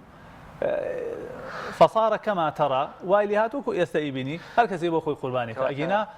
من ئێستا کە خێزانێک بم هەرچەندە منداڵم زۆر بێ و خێزانم هەبێ هەمویان بە یەک مەڕ کیفایەتەوە قوربانی بۆ هەمووشیانە نووسێ. لەسەر ئەو بابەتە زیاتر ئەوەستینەوە ڕەنگە منیش هەستەکەم لە کۆمەلگا تۆزە ئێستا گرفت لەسەرەوە هەیە بەڵام بە دیاریکراوی ڕەنگە ئێستا ئەو نیشتیمانیەک ئەوانەی با بڵێن بیریان چوو بێتەوە یان دوور بنیان بەر حاڵبیان نەوێ خێر بکەن چکە مامۆستا زۆر جاریش ئەوانشی کەنێک ئیلتیزاماتیشانیە دەبینین لە قوجەژنی قوربان هەر قوربانی دەکەن ئینشەڵڵا خوای گەورە بەڵێ خەڵکێکی زۆری کات چی ئەبێ بکرێ بە قوربانی واتە بە پێی ڕوانگەی شەرع ئەو سنەتی پێغەمبەر درودی خوای لەسەر بێ لە مێژووی ئیسلام زانایان فتوای هەمویان ئەو ئاژەڵانەی کە شیاون بۆ قوربانیکردن لە جۆری ئاژەڵەکان لە سیفاتی ئاژەڵەکان ئەو ئاژەڵانەی کە ئەکرێن بە قوربانی تاوان هەموو جۆرە ئاژەڵێک ناکرێ ئەو ئاژەڵانەی کە ئەکرێن بە قوربانی بریتە لە مەڕ بزن مانگا تاوان بە نێر و مێەوە و هەروەها وشتر ئیتر ئەمە قەل و قازە نازانم ئەمە ئاسکە ئەمە هیچ شتێکی تر نابێت تەنها من بەهیمەتی الأنعام وەکو خوا لە قورئان ئەفەرمێ بەهیمەة الأنعام ئەمانن مەڕ و بزن تاوان بە نێر و میانەوە و هەروەها مانگا بە نێر و مێوە و هەروەها وشتر بەڵێ ئەو حیوانش کە سەر ئەبڕێ ئەبێ حیوانێکی ساغ و سەلیم بێ حیوانێکی پاک و هین بێ یعنی بێکێشە بێ لە ڕووی تەمەنەوە مەسەلەن مەڕ ئەبێ ساڵێکی تەواو کرد بێ ئەگەر 6 مانگیشی تەواو کرد بێ قەڵە و چاک بێ دروستە بکرێتە قوربانی و بزنیش ساڵێکی تەواو کرد بێ و مانگا 2 ساڵی تەواو کرد بێ وشتر 5 ساڵی تەواو کرد بێ ئەمانە وەکو تەمەنەکەی لە ڕووی مواسەفاتیشەوە یعنی ئەبێ چەند عیبێکی تیانە بێ وەکو لە حەدیثە هاتووە نابێ کوێر بێ کوێرەکەی ڕوون و ئاشکرا و دیار بێ نابێ شەل بێ بە ئاشکرا شەلینەکەی پێوە دیار بێ نابێ نەخۆش بێ نابێ ئەوەنە لە ڕوولاوازی بێ تەنها وەکو بڵێ جمجمەکەی ما بێ و ئەگەر بکرێ مەسەلەن حیوانێک بێ شاخشکاو نەبێ گوێبڕاو نەبێ ئەمانە طبعا دروستە مەسەلەن ئێستا زۆرێ لە حیوان خەڵک ئێستا ملاحەزەیەکە لە بازاڕەکانە گوێی کەل کراوە ئەوە ئاساییە بۆ قوربانی ئەشێ یا بۆ نمونە شاخی هەندێکی لێ شکاوە خۆ ئەگەر حیوانێکی دەستکەوێت شاخیشی نشکابێ و گوێشی کەلنەبێ باشتر بەڵام ئێستا زۆری ئەوە بۆ قرتێ لەو شت بۆ ناسینەوە گوێ کەلەکەن ئیشکالێکی تیان زۆر باشەوە مستەلانەی خێزانێکی بێت ماڵک بێ و قوربانی بکات بەڵام ئیمکانێتێکی ئەوەی نەبێت بۆ نمونە نرخەکەی دیاری کرد بێ بڵێ حیوانێک مێت کە بای 200,000 بێت بڵێ ئەمە دروستە ئەکرێت هەر بازەوە کراوە دەڵێن نا ئەبێ نرخەکەی لەسەر و 300 نا هیچ ئەو قسە هیچ هینێکی نییە بنەمایەکی شەرعی نییە گرنگ ئەوەیە حیوانێک بێ بە پێی توانای خۆی ئێستا لە بازار ڕەنگە مەڕێک لە 200,000 تا 300,000 دینار هەیە تۆ حەزب توانا و گرنگ ئەوەیە وەکو خوا فەرمێ لە ينال الله لحومها ولا دماؤها خوا ئیشی نە بە گۆشتەکەی هەیە نە بە خوێنەکەی هەیە ولكن يناله التقوى منكم بۆ ئەوەی ئێوە تۆزێ پارێزگار بن بۆی شتێ بۆ قیامەتی خۆتان بکەن بۆی شتێ بکەن بە قوربانی خۆتان تۆزێ لەخوا خۆتانی پێ نزیکەنەوە شکەواتە فەلسفەی ئەم قوربانیکردن لە چیایە کە دەوترێت دەو کەسی قوربانیەکە دەکات خۆی لەوێ ئامادە بێت بتوانێت خۆشی سەری ببڕێ باشترە خوێنەکە ببینێت باشترە وەگەوەی کە بەڕێز داماژت بەو کرد کە خوای گەورە پێویستی نە بە گۆشت و نە بە خوێن بەڵێ وەکو ئاماژەیەکمان پێگەت حکمەتی ئەساسی ئەم قوربانیکردنە چەند شتێکە یەکەم جێبەجێکردنی سنەتی باوکی پێغەمبەرانە ئیبراهیم کاتێک ئەو ویستی کوڕەکەی خۆی سەر بڕێ ئەو بوو خوای تەعالا فەرمووی وفديناه بذبح عظيم ئێمە بەرانێکی مەزنی چاکمان بۆ کردە قوربانی تر لەو ڕۆژۆ ئەمە بووە بە سنەت بۆ مەسەلە موسڵمانان و لەلایەکی ترەوە جێبەجێکردنی فەرمانی خوایە لایەکی ترەوە کێ لە حکمەتەکانی ئەوەیە کە تۆ شتێکەکەی بە قوربانی خۆت قوربانی ئەدەی بە ماڵ قوربانی ئەدەی بە بەشتی تر بۆ سەلامەتی خۆت لایەکی ترەوە هۆکارێکە بۆ دڵخۆشکردنی هەژاران لایەکی ترەوە پەیوەندی کۆمەڵایەتی پێ بەخۆتە بێ ئێستا بۆ نمونە کابراایەک دەوڵەمەنە لە گەڕێکێکا کەس خێریکی لێ نابینێ سوودی بۆ کەس نییە ئێمە وای لێ دەی خەڵک حەسادەتی پێ بەرێ خەڵک دوعای لێ بکە بەڵام بۆ نمونە ئێستا من ماڵەزانم مەسەلەن ئیمکانێتیان هەیە توانانەیە هەموو ساڵێ بۆ نمونە جوانەگایەکەکە هەموو ئەو دراوسیانی تێر گۆشتەکە هەموو خەڵک دوعای خێران بۆکە ئەڵێ کاکە وەڵای ئێمە هەر خێرمان لەم پیاوە بینیوە لە مناسەباتەکانات گۆشتە بەخشێنێتەوە هاوکاری فەقیرەکە خەڵک دوعای خێری بۆکە یعنی حەسادەت لەسەر ئینسان ناهێڵێ و لەلایەکی تیژەوە گرنگترینان ئەوەیە کە خوا فەرمێ وەلاکی يناله التقوى منكم ئەوەی خۆتی پێ لە خوای گەورە نزیکەکەی زۆر باشە وەڵام مامۆستا بابەتێک هەیە بەڕاستی زۆر گرنگە کوردێکی زۆرمان لە تاراوگە هەیە لە دەرەوەیە ڕاستە لەوێش کۆمەڵێک کەسانی باشەیە ڕێنمونیانەکەن بەڵام دوو گرفتیان هەیە لەوێ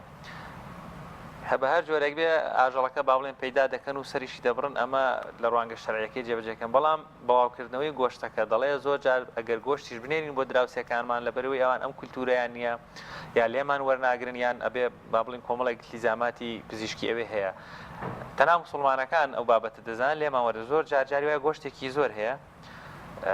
ناگاتە زۆر شوێنی تر و مسلمانێکیش زۆریش لەو ناوچێ نییە ئەگەر هەر خۆیان و دەرودراوسەیەکی نزیک زیاتر لەو قوربانیە بخۆن دەڵێ ئەمە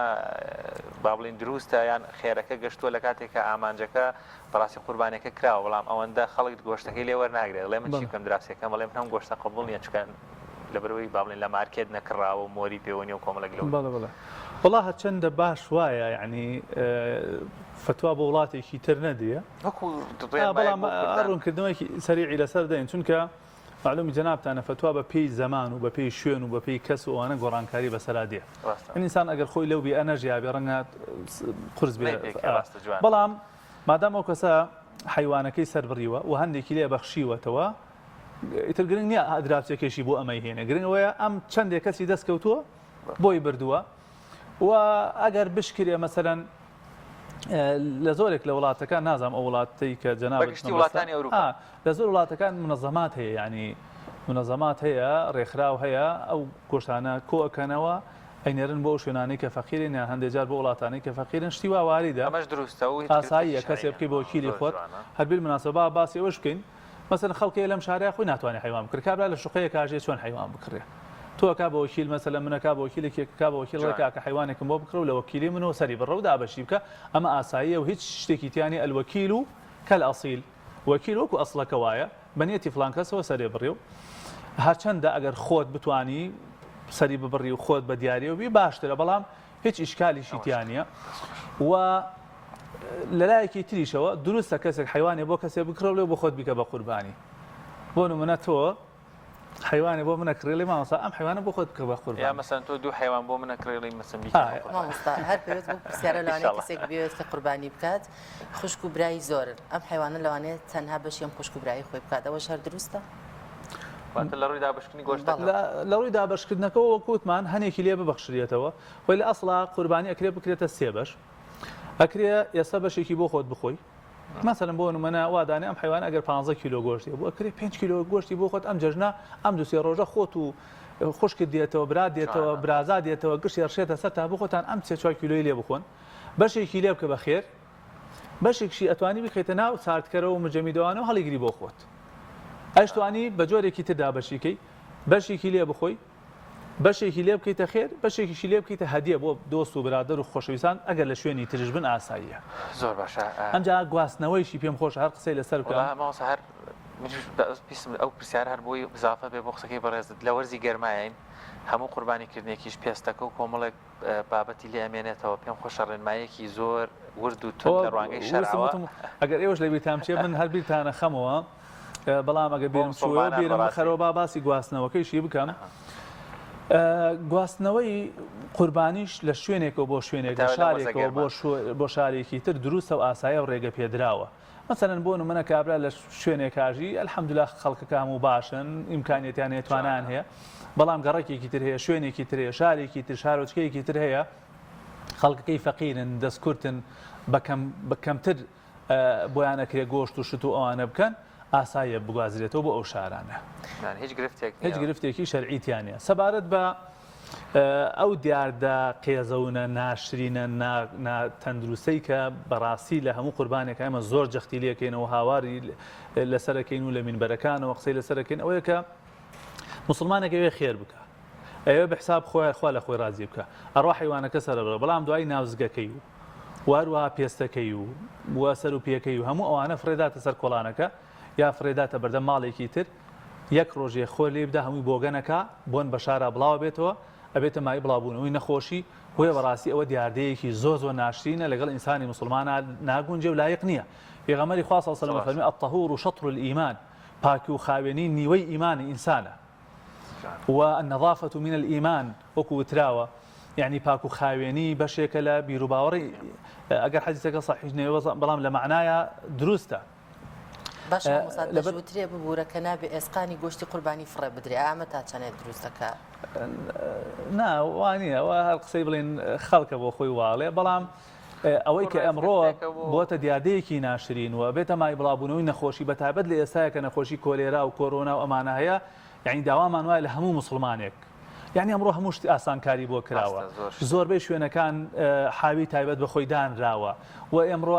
هەموو هین هەیە هەموو علاگەی خۆڵ هەیە ئەکرێ بکرێتە ناو علاگەیەکی خۆڵە و لە شوێنێکی دیاریکراوی خۆیان دامنێ بۆی لە زووترین کاتا بگوازرێتە و نەبێتە مای بڵاوبوونەوەی نەخۆشی بەڕاستی دیاردەیەکی زۆر ناشرینە زۆر جابینی مەسەن ئەو با بڵێن علاگەیش کوونە بێ با دوو علاگە بێ قەیچێکا کەپز بێوە زۆر جار کاتێکە لەو شوێنانە فرێدرێ دوو لە ڕووی بەڕێستان و بینەران سەگۆشتیش ئەچێتە سەری و دیسان بڵاوی پێکەن بۆنێکی ناخۆش یعنی هەندێک گەڕەکەی هاواریان لێ هەستاوە و زۆر خەڵک شکات لەسەر ئەماکە ومێدەوارم هەموو مسلمانێک هەر کەسێ ئەو خێرە بکە وڵی ئەمەش خێرێکی زۆر گەورەیە کە تۆ نەبیتە مای ناڕەحەتی و ئازار بۆ خەڵکی زۆر باشە باوسا بابەتێکی ترەیە ئەمەیە بەڕاستی ئەویش ئاماژە پێدە مەڵام ئەگە لە بابەتی قوربان شتێک ئێمە درکمان پێ نەکرد بێیان زەرور بێ بیوتێ دەمەیە تۆزێکی لەسەر ڕۆژی گەورەی ڕۆژی عەرەفە قسە وڵی تەمان بابەتی قوربانی زۆرەوە زیاتر هەڵەگرێ بەڵام تقریبا مجملێکمان باس کرد تەنها بابەتێکەیە زۆر ینی خەڵک پرسیاری زۆر لێکا سەبارەت بە قوربانیکردن بۆ مردوو خەڵک زۆر پرسیارەکە ئایا قوربانی بۆ مردووە کریانە لە سێ حاڵەتە بە سێش جۆر قوربانی بۆ مردووە کرێ حاڵەتێکیانەوەی ئەگەر مردووەکە نەزری کردبێ واجبی کردبێ لەسەر خۆی داوای کردبێ لە کوڕەکانی لە کچەکانی کە بۆی بکەن بە قوربانی ئەوە هیچ ئیشکال و گومانێکی تێدانی واجبە بۆی جێبەجێ بکرێ نەک سونەت هەر واجبە ئەو نەزری بۆ جێبەجێ بکرێ ئەمە یەک دووهەم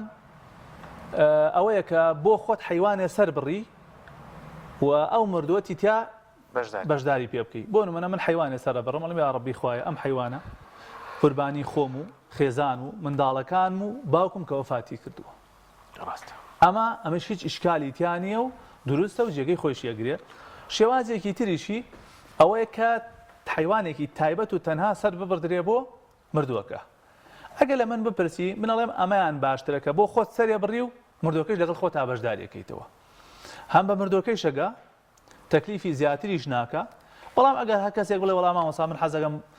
باوکمەوە خۆشم ویستە و دایکمەوە خۆشم ویستە و حەزەکەم حیوانێکی بۆ سەر بڕم ئێڵین دەستت خۆش بێ چۆن عەمرە پێگا ئەمیش پێگا چۆن سەدەقەی تر پێگا ئەمیش پێگا چۆن حەجیت پێگا ئەمیش ئینشاءڵڵا هەر پێگا مامۆستایی با قسە لەسەر کاتەکەشی بکەین دوێن هەر تەنها لە چوارم ڕۆژی جەت تا یەکەم ڕۆژ دووەم تا چوارم ڕۆژ بەڵێ کاتەکەی پێش بانگ طبعا پێش ببرە نوێژی جەژن نابێت لە نوێژی جەژن گەڕانەوە سنەت وایە دەست بکرێ بە سەربڕینی ئەو ئاژەڵە و پێغەمبەری خوا صلی الله علیه و سلم عادەتی وا بووە کە هیچی نەخواردووە کە چووە بۆ نوێژی جەژنی قوربان هیچی نەخواردووە کە گەڕاوەتەوە ئاژەڵەکەی خۆی سەر بڕیوە و لە ئاژەڵەکەی خۆی لێ برجانەوە و خواردوێتی ئەوە سنەتە هەتا ڕۆژی دووەم و سێم و چوارەم کاتی خۆراوا بوون هەتا ئەو کاتە ئەمێنێ بەڵام ئەگەر لەناو ئەم ڕۆژانەیشا لێم بپرسی کامیان باشترە ئەڵێم ڕۆژی یەکەم باشترە و چونکە پێغەمبەری خوا صلی الله علیه و سلم لە ڕۆژی یەکەم ئەنجامی داوە خۆی بە درێژایی 4 ڕۆژەکە خەڵک ئیسفادە ئێدە خەڵک ئیسفادەی لێکا و کاتی زیاتر لە بەردەستامێنێ بۆ دابشکردن زۆر باشە مامۆستاگیان وەکو جەناب دوتت بەڕاستی زۆر شت هەیە دەربارەی خورمان بڵێن بەڵام پێم وابێ ئینشەڵا بەرنامەی تریش هەرە بێ بۆ مسلمانان زیاتر بۆی ڕوون بکرێتەوە سبەی ڕۆژێکی پیرۆزە ڕۆژێکی گەورەیە بۆ میدەی خوای گەورە عومرمان پێ ببەخشێ و تۆفیقمان کا بە ڕۆژ و بینەوی ڕۆژی عەرەفەیە پێم خۆشە سەرنجور قسەیەک لەسەر ڕۆژی عەرەفە هەبێت بۆچی گەورەیە ئێمە چی بکەین وەکو مسلمان چۆن ڕێز لەم ڕۆژە بگرین ڕۆژی عەرەفە ڕۆژێکی پیرۆز و گەورەیە لە قورئاندا خوای پەروەردگار سوێنی پێ خواردووە ئەوە شاهیدی وە مەشهود لەو ڕۆژەیە حاجیانی ماڵی خوا گەورەترین ڕوکنی حەج جێبەجێکەن کە هەرچی حاجی هەیە تێکڕا ئەچن لە شێوی عەرەفە ئەبێ بوەستن حتا ئەو ئافرەتانی کە منداڵیان بۆ بە ئیسعافەکە ئەیان بن لە کێوی عەرەفەیان وەستێنە گینا بە حاجی نابن ڕوکنی ئەساسی و پێگەی ئەساسی حەج بریتە لە وەسان لە عەرەفە بەیانی حاجیەکان لە بەیانی و هەتاکو و خۆر ئاوا بێ لە عەرەفەیە بن ئەلەو ڕۆژەیە تەڕێ ڕسمەکە بەو شێوەیە بەیانێت چنە کێوی عەرەفە وەسن تا ئێوارە ئێوارە گەڕا بەڵێ هەتا ئێوارە لەوێ ئەبن ئێوارە کە خۆر ئاوا بوو ئەم جاگەڕێنەوە بۆ مزدەلیفە شوێنێکە پێوترێ مزدەلیفە ئەم ڕۆژە ڕۆژێکی زۆر گەورە و پیرۆزە و ئیسلام لەو ڕۆژەیە کامل بووە ئەواتی کە فەرمی ئەلیەوم ئەکمەلت لەکم دینەکم لە ڕۆژی عەرەفەدا نازڵ بووە و لەو ڕۆژەیە خوای پەروەردگار لە هەموو حاجەکان خۆشە بێ و لە حەدیث هاتووە فەرمی خوای گەورە لیان نزیکە بێتەوە شانازیان پێوەکە لە ئاسمانەکان ولا حديث هاتوا فمن خير الدعاء دعاء يوم عرفة باشترين دعاء روجي عرفة وابو ايمش كلوينين كنشوين ابو اوشوين مثلا هربتم مسلم مانغيا مثلا ام مرزيه يعني جناها عندي خلق حتما حضوري لخلق شو عندك شنو شو اواني كلامالا بغير حاجه كان اتوانن سبين بالروجوبن پیغمبر خدا فرمی صلی الله علیه و سلم امید موایل لا خوا ببیت مای کفارتی گناهی 2 سال يعني گناهی 2 سال ئەمە گوناهی گەورەش یاخود تەنها نا گوناهی گەورە ئەمە قەتڵە ئەمە زینایە ئەمە نازانم حەق ئەمانە پێویستی بە تەوبەیە بەڵام گوناهی بچووکیش خۆک و دار و بەد خەڵک گوناهی بچووکیشەکە باشترین ذیکر و عیبادەت لەو ڕۆژەیە ئەمە بکەین چییە لا إله إلا الله وحده لا شريك له له الملك وله الحمد وهو على كل شيء قدير هل لم رجعنا شاب عام تكبيرات الله أكبر الله أكبر الله أكبر لا إله إلا الله والله أكبر الله أكبر ولله الحمد بيغمر خافين فأكثروا فيهن من التهليل والتكبير والتحميد زور لا إله إلا الله بكن زور الحمد لله بكن زور الله أكبر بكن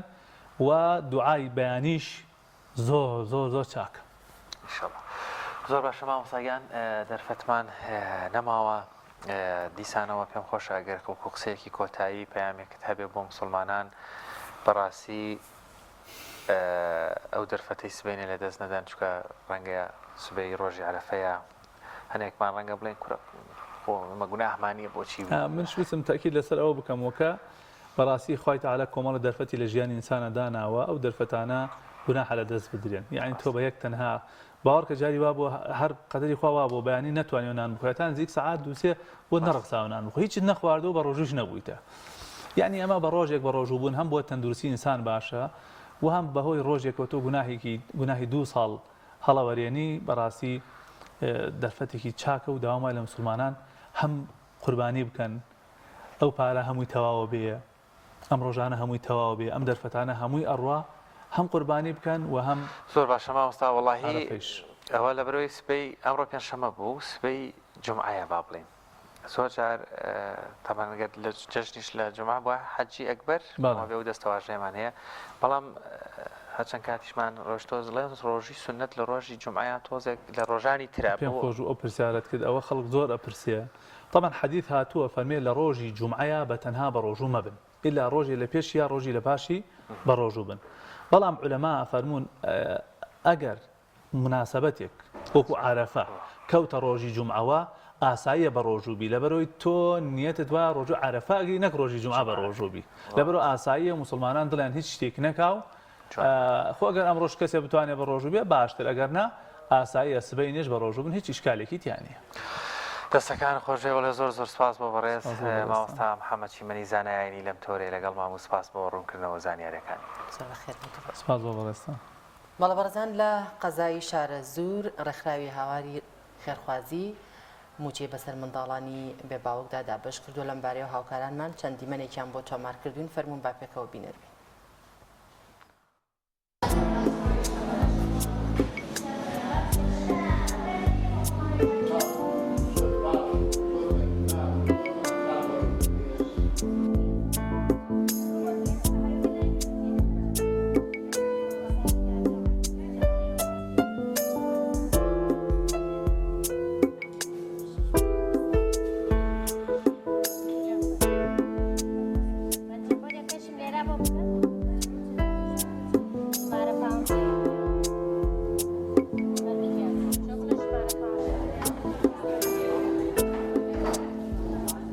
دیارە من لە وەکو ڕێکخراوی هاواری خێرخوازی لە درێژی کار و چالاکیەکانمانە ئەمڕۆ لە هەڵەبجەی تازەی و شەشی حەوت موچەی مانگی 5 و 6 تەوزیع دەکەین بەسەر بێ باوکانە جلوبەرگی جەژنیان پێ دەدەین خواردنی جەژنیان پێ دەین سەلە خۆراک و الحەمدوللا توانیمانە گۆشتیشان بۆ دابین بکەین ئێمە وەکو ڕێکخراوی هاواری خێرخوازی بەردەوامی لە کار و چالاکیەکانمانە دیارە ئێمە سلێمانیمان بەڕێ کردووە کە بە هەمان شێوە خواردن و جلوبەرگ و موچیان پێدراوە تەکیە و چەمچەماڵ بازیان بە هەمان شێوە دوێنێ بەڕێ کراوە و سوپاس بەخوای گەورە توانیمانە موچە و جلوبەرگ و خواردنیان بۆ دابین بکەین دوای نیوەڕۆژ سەی سادق و شارە زوورە دیارە ڕێکخراوی هاواری خێرخوازی کە ڕێکخراوێکی خێرخوازیە و ئەوەی ئێمە تەوزیعەکەین خوای گەورە لیان بە زیادکایی خێرخوازانە ئێمە تەنها هۆکارێکین بۆ گەیاندنی خێر و سەدەقەی ئەو خەڵکە خالیان بە زیادکە هاوکاریەکان زۆر زۆر زەڕورن بۆ ئەوان چکە ئەوان لە قەیرانێکی سەختدان هەندێکیان هەیە هەر موچەیانە هەندێکیان هەیە کرێچین ئیتر زۆر پێویستە بۆ ئەوان و بۆ بژێوی ژیانیان هەندێکیان هەیە ناتوان جلوبەرگ بکڕن بۆ مناڵەکانیان ئەمان ڕێکخراوی هاوار جلوبەرگیان دابین کردو بۆ هەموو مناڵەکان هیوا 4 مناڵیان هەیە وا 3 مناڵیان هەیە هەمویان جلوبەرگیان بۆ کراوە و خواردن و جەژنانیان بۆ دابین کراوە.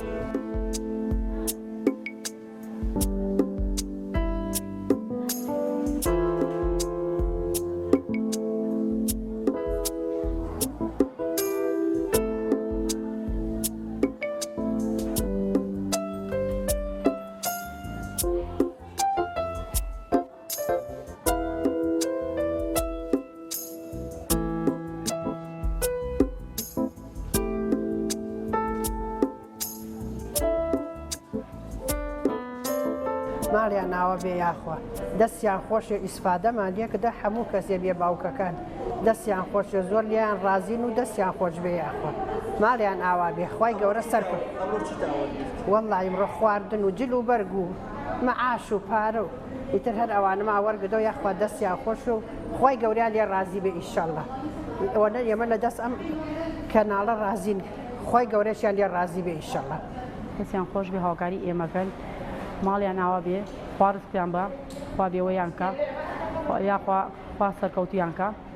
ماڵیان ناوە بێ و پستیان بەزیاو بێت خوای گەورەی وش سەرکەوتووکە کە هاوکاری ئێمەکەن سەرپشتی ئێمەکەن دەستان خۆش بێ و چاوتان خۆش بێ.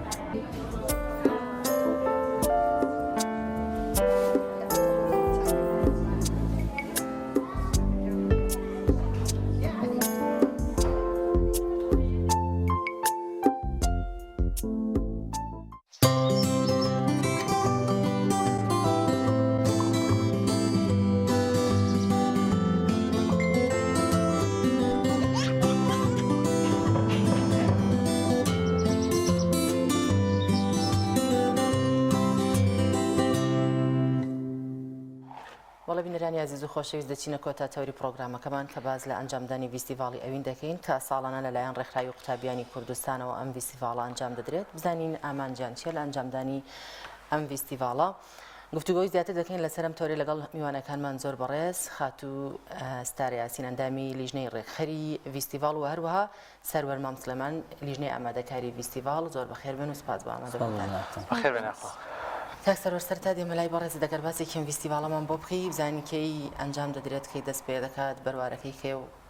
چۆنە. بەناوی خۆی بەخشنەوە میهرەبان. سڵاو لە ئێوە بەڕێز. سڵاو لە بینەران. ئەمڕۆ لە کاتژمێر دوو ڤیستیڤاڵی ئەوین پێنجەمین ڤیستیڤاڵی ئەوین بۆ هونەری ئیسلامی ئەنجام ئەدرێت ئینشاءڵڵا و ساڵانە لەلایەن ناوەندی سلێمانی ڕێکخراوی قوتابیانی کوردستانەوە ڤیستیڤاڵی ئەوین ئەنجام ئەدرێ لە ئامانجی ئەوەی کە گرنگی بدا بە هونەری ئیسلامی و زیندوکردنەوەی هونەری ئیسلامی و هەروەها ئێمە ئامادەکاریی باشمان حملا کردووە و ئەمڕۆ وڵای تر ئەو پێداویستیانی کە پێویستە بۆ ڤیستیڤاڵێکی گەورەی وەکو ئەوین هەموو جێبەجێ کراوەوە ئەو هونەرمەندانی کە لە دەرەوە هێناونمان با بڵین ئەوانی کە هونەری ئیسلامی ئەچڕنەوە ئەوانەی کە شەیدای هونەری ئیسلامین هەموو ئاگادار کراونەتەوە واتە هەم لە ڕووی کوالێتی و کوالێتیکی باش هەم لە ڕووی دەنگەوە با بڵین خەڵکێکی باش و دانسقێنراوە هەم لە ڕووی ڕێکلام و ئەلانەوە ئێلانێکی باشی بۆ ئەمڕۆ ڤیستیڤاڵەکەەوە بەڵێ هەر ئەمڕۆ سەعات دوو ڤیستیڤاڵی ئەوین پێنجەمین ڤیستیڤاڵی ئەوین دەست پێکا ئینشاءڵڵا. زۆر باشە. ماوەستا ستارە بەڕێستان وەکو ڕێکخەرێک لە فستیڤاڵی ئەوین هەوڵتان داوە ساڵانە مادام ئەمە پێنجەمین ساڵە هەموو ساڵێکە لەم کاتەیە کراوە یاخود پێم وایە بە ناوبڕێکی تێکەوت لەبەر کۆمەڵێک گرفت ئەگەرەوەشمان بۆ باسکەیت. بەناوی خوا سڵاتان لێبێ. زۆر سپاس بۆ پێیام کە بەم جۆرە گرنگیە بە چالەکە هونەری ئیسلامیەکان و کاروبارەکانی ڕێکخراوی قوتابیانی کوردستان. ساڵی 2016 بۆ هەڵەنە بەم یەکەمین ڤیستیڤاڵی ئەوینمان ساز کرد لە شاری سلێمانی ئەو کاتە بە میوانداری هونەرمەندانی ئیسلامی لە پارچە جیاوازەکانی کوردستان هەتا ئێستا 4 ڤیستیڤاڵمان ئەنجام داوە ساڵانە ڤیستیڤاڵە ئەنجامەدرێ کاتێکی دیاریکراوی نییە بەڵام ئاەتە لە مانگی 4ایە بەڵام پێنجەمین ڤیستیڤاڵی ئەوین بەهۆی ئەوەی کە ئێمە لە بەردەم نەخۆشی کۆرۆنایە بووین وەستانمان و دوای نەمانی کۆرۆنا ئێمە دەستمان کردەوە بە ئیششالەکانی ئامادەکاری بۆ ڤیستیڤاڵی ئەوین نزیکی 6 مانگە ئەو گەنجانەی ناوەندی سلێمانی و ڕێکخراوی قوتابیان بەگشتی خەریکی ئامادەکارین و ئەم ساڵیش پێنجەمین ڤیستیڤاڵی ئەوین لە مانگی 6 لەم ڕۆیانی ڕۆژی پێنجشەمە ئەنجامەدرێت. زۆر باشە خاتوستارە ئەو هونەرمەندانی کە بەشدارن تەناهی ناوخۆن یاخودۆگەوی کە کاکسەرۆر ئاماژەی پێکرد ساڵانە بانگێشتانکردنی دەرەوەشی تێدایە. نەخێر جیازی ڤیستیڤاڵی ئەوین لەگەڵ هەموو ڤیستیڤاڵەکانی ترا ئەوەیە کە ئەم ڤیستیڤاڵە هونەرمەندانی پارچەکانی کوردستان کۆئەکاتەوە. ینی هەتا ئێستا بەڵێ ینی ئێمە هەر لە هەوڵ ڤیستیڤاڵەوە یەکەمین ڤیستیڤاڵەوە هەتا ئێستا میوانمان هەبووە لە باشووری کوردستان شارە جیاوازەکانی باشوور سلێمانی دهۆک هەولێر ناوچەی هەورامان و هەروە لە ڕۆژهەڵات میوانمان هەیە لە باکوور میوانمان هەیە چەند تیپێکن چەند تیپێکی هونەری ئیسلامی لەلای ئێمە میوان و ئەمڕۆ بە بەرهەمە هونەریەکانیان دڵخۆشمانەکەن ئینشاءڵڵا. وەڵام من نازانم پرسیارێک هەیە بیکەم ڕەخنەی شەتۆزێ ئاخر گەرمەی امتحانات و تاقیکردنەوەی پۆلی 12 بۆچی ئێستا ڕێکخراوێکی قوتابیان کە ئیش لەسەر قوتابیانەکە چالاکیەکەکە ئەمە وەکو جۆرێکە لە دەرفەتێک بۆی پشوێک بدەن بە قوتابیان ئەگەر هەتان بێ لە پۆلی 12 بێ و بێریان یانتانێک کاتیان لێ بگرن ناخۆیانگەڵ بوانەیە کە داغڵ نەکراون کاشە ئێگەر ئەوانەشی داغڵ کراون پیان خۆش بێ بەشدار ڕاستەوە ئەوە جێی تێبی نییە بەڵام حاڵەتێک هەیە کە ئێمە بێن ڕەچاویکەین بە تایبەت و کاتێک کە بەرەو هاوین ئەڕۆیت ئەم ڤیستیڤاڵە هونەریانە هەم تەماشاکەر و هەم ئامادەبووی کەمە بێتەوە و پاشان بە چەند هۆکارێکی جیاواز ئەوین کەوتە ئەم کاتە بە تایبەت مەسائلی هۆڵ کە گرفتی تیا دروست بوو و پاشان گرفتەکە وای کرد ئەم کاتە بۆ و هەندێک یاد و بۆنە هەبوو لە سەرەتاکانی مانگی 6 و کۆتایەکانی مانگی 5 ئەو هۆڵێکی ئێمە مەوەزمان بوو کە گەورەترین هۆڵی سلێمانی تەلاری هونەرە گرفتی تیا بوو لەبەرەوەی هۆڵەکان کامل حجز کردبوو بۆ هەندێک چالاکی سیاسی چالاکی جۆرا و جۆر با بڵین بەگشتی ئێمە نەمانتوانین لەو نێوەندەیان هۆڵەکە وەربگرین بۆیە ئەوەی کە بۆ ئێمە مایەوە ئەم کاتە بوو نەشمانویست ئەوینە ئەوەی تر دواب بکەوێ بەڵێ و حتمما خوێندکارانی پۆلی 12 ئێستاە ئێمە کە ڕێکخراوی قوتابیانین تەنها ڕێکخراوی پۆلی 12 نین لە پۆلی با بڵێن یەکی ابتیدایی و هەتاوەکو زانکۆی ئێمە ڕێکخراوی قوتابیانی ینی تقریبی ئێمە بۆ 14 ئاست بۆ 16 ئاست کە لە یەکی زانکۆ تا ئەگەر بۆ تۆعامیش بێ بۆ 18 ئاست ڕێکخراوی قوتابیانی وانە یەک دانیان کردنمونە بۆیە بۆ حەفەکەی دییان ئێمە ئیشەکە فیستیڤاڵە هەموو کەس دەتوانێت بەشدار بێت ڕێژێنێکیەوە گونجاوتان دابین کردووە کە ئەگەر خەڵکانێکی زۆر بیانەوێت بەشدار بن بتوانن بەڵێ ئێمە گەورەترین هۆڵی سلێمانیمان گرتووە کە هۆڵی تەلاری هونەرە و با بڵێن تر لە هۆڵە گەورەترمان نییە لەم شارە کە بتوانین خەڵکی تیا جێ بکەینەوە و هەروها هەر هەموو کەس دەتوانێت بەشدار بێت لە فستیڤاڵی ئەوینە چونکە هونەر و تایبەت هونەری ئیسلامی بەگشتی تایبەت نییە بە چینێک یا بە ئاستێک یا بە تەمەنێکی دیاریکراوە هونەر ئیسلامی بە زیندویەتی بمێنێتەوە و بە تایبەت ئێمە وەکو ڕێکخراوی قوتابیان هەستمان بۆ کردووە کە جیلی گەنج جیلی قوتابی بەگشتی حەزی بۆ گوێگرتن زۆرە ینی بۆچی گوێ لە خراپ بگرێ بەدیلمان بۆ دروست کردووە کە پێویستە گوێ لە باش بگرێ فستیڤاڵین ئامانجەکەی ئەوەیە خاتوستارە ئامانجتان چییە لە ئەنجامدانی ئەم فستیڤاڵە ئایا ئەتانەوێت خزمەتێک بە قوتابیان بکەن یاخود چ ئامانج و هەدەفێکتان هەیە لە ڕێگەی ئەم فستیڤاڵە طبعا شەیدا خانم ڕێکخراوی قوتابیانی کوردستان ڕاستە پیشەییان پەیوەندی هەیە بە چینی قوتابی خوێندکارە ویش لە قۆناغی سەرەتایی هەتا دو قۆناغی زانکۆ بەڵام ئێمە لە کۆتاییە لە ناو سەحوەیەکە کارەکەین بەشێکی لە سەحوەکە هەر شتێکمان بۆ بکرێت لەناوم سەحوەیە هەوڵێن درێغی نەکەین ئەوەی کە ئێمە ئەستمان پێ کردووە لە ساڵانی ڕابردووە وامەنزانیوە کە هونەری ئیسلامی خەریکە بێنازە بێ ئێمە ئەو هەموو بەرهەمە توراسیە ئەدەبیە مێژوویە ئیسلامیمان هەیە خەریکەنەوەی نوێنەوەی تازەکە لە ڕێگان پێی ئاشنانین هەر لە شعر و قەسیدە و بابەتی خەتات و ئەمانە بیگرە زۆر کەس هەیە هەر نازانێ ئێمە باواجبی خۆمانوانزانیوە و ئەتوانم بڵێم ڕێکخراوی قوتابیان ئەو کار و چالاکیانەی کە ئەیکا وەکو دایک ئەیکا لە دوای ئەوە لەقی لێ ئەبێتەوە بۆ نمونە فستیڤاڵی ئەوین کاتێک ئێمە فستیڤاڵی ئەوینمانە کرد و میوانمان لە پارچەکانی تری کوردستانەوە هێنا شتێکی زۆر نامە و بەڵام سێریکەن لەم ساڵانەی دوای یا سوپاس بۆخوا کۆمەڵێک خەڵکی تر هەیە ئەم کارە ئەکا پەرە بە هونەری ئیسلامی ئەدا کەتیانە هەر چینی قوتابیان پەرە بەم کارە ئەکەن ئەدەن با لە ناو ڕێکخراوی قوتابیانی شانە بن ئێستا بەڵام هەر لە ناو ڕێکخراوی قوتابیانی کوردستانەوە هەڵقوڵاون و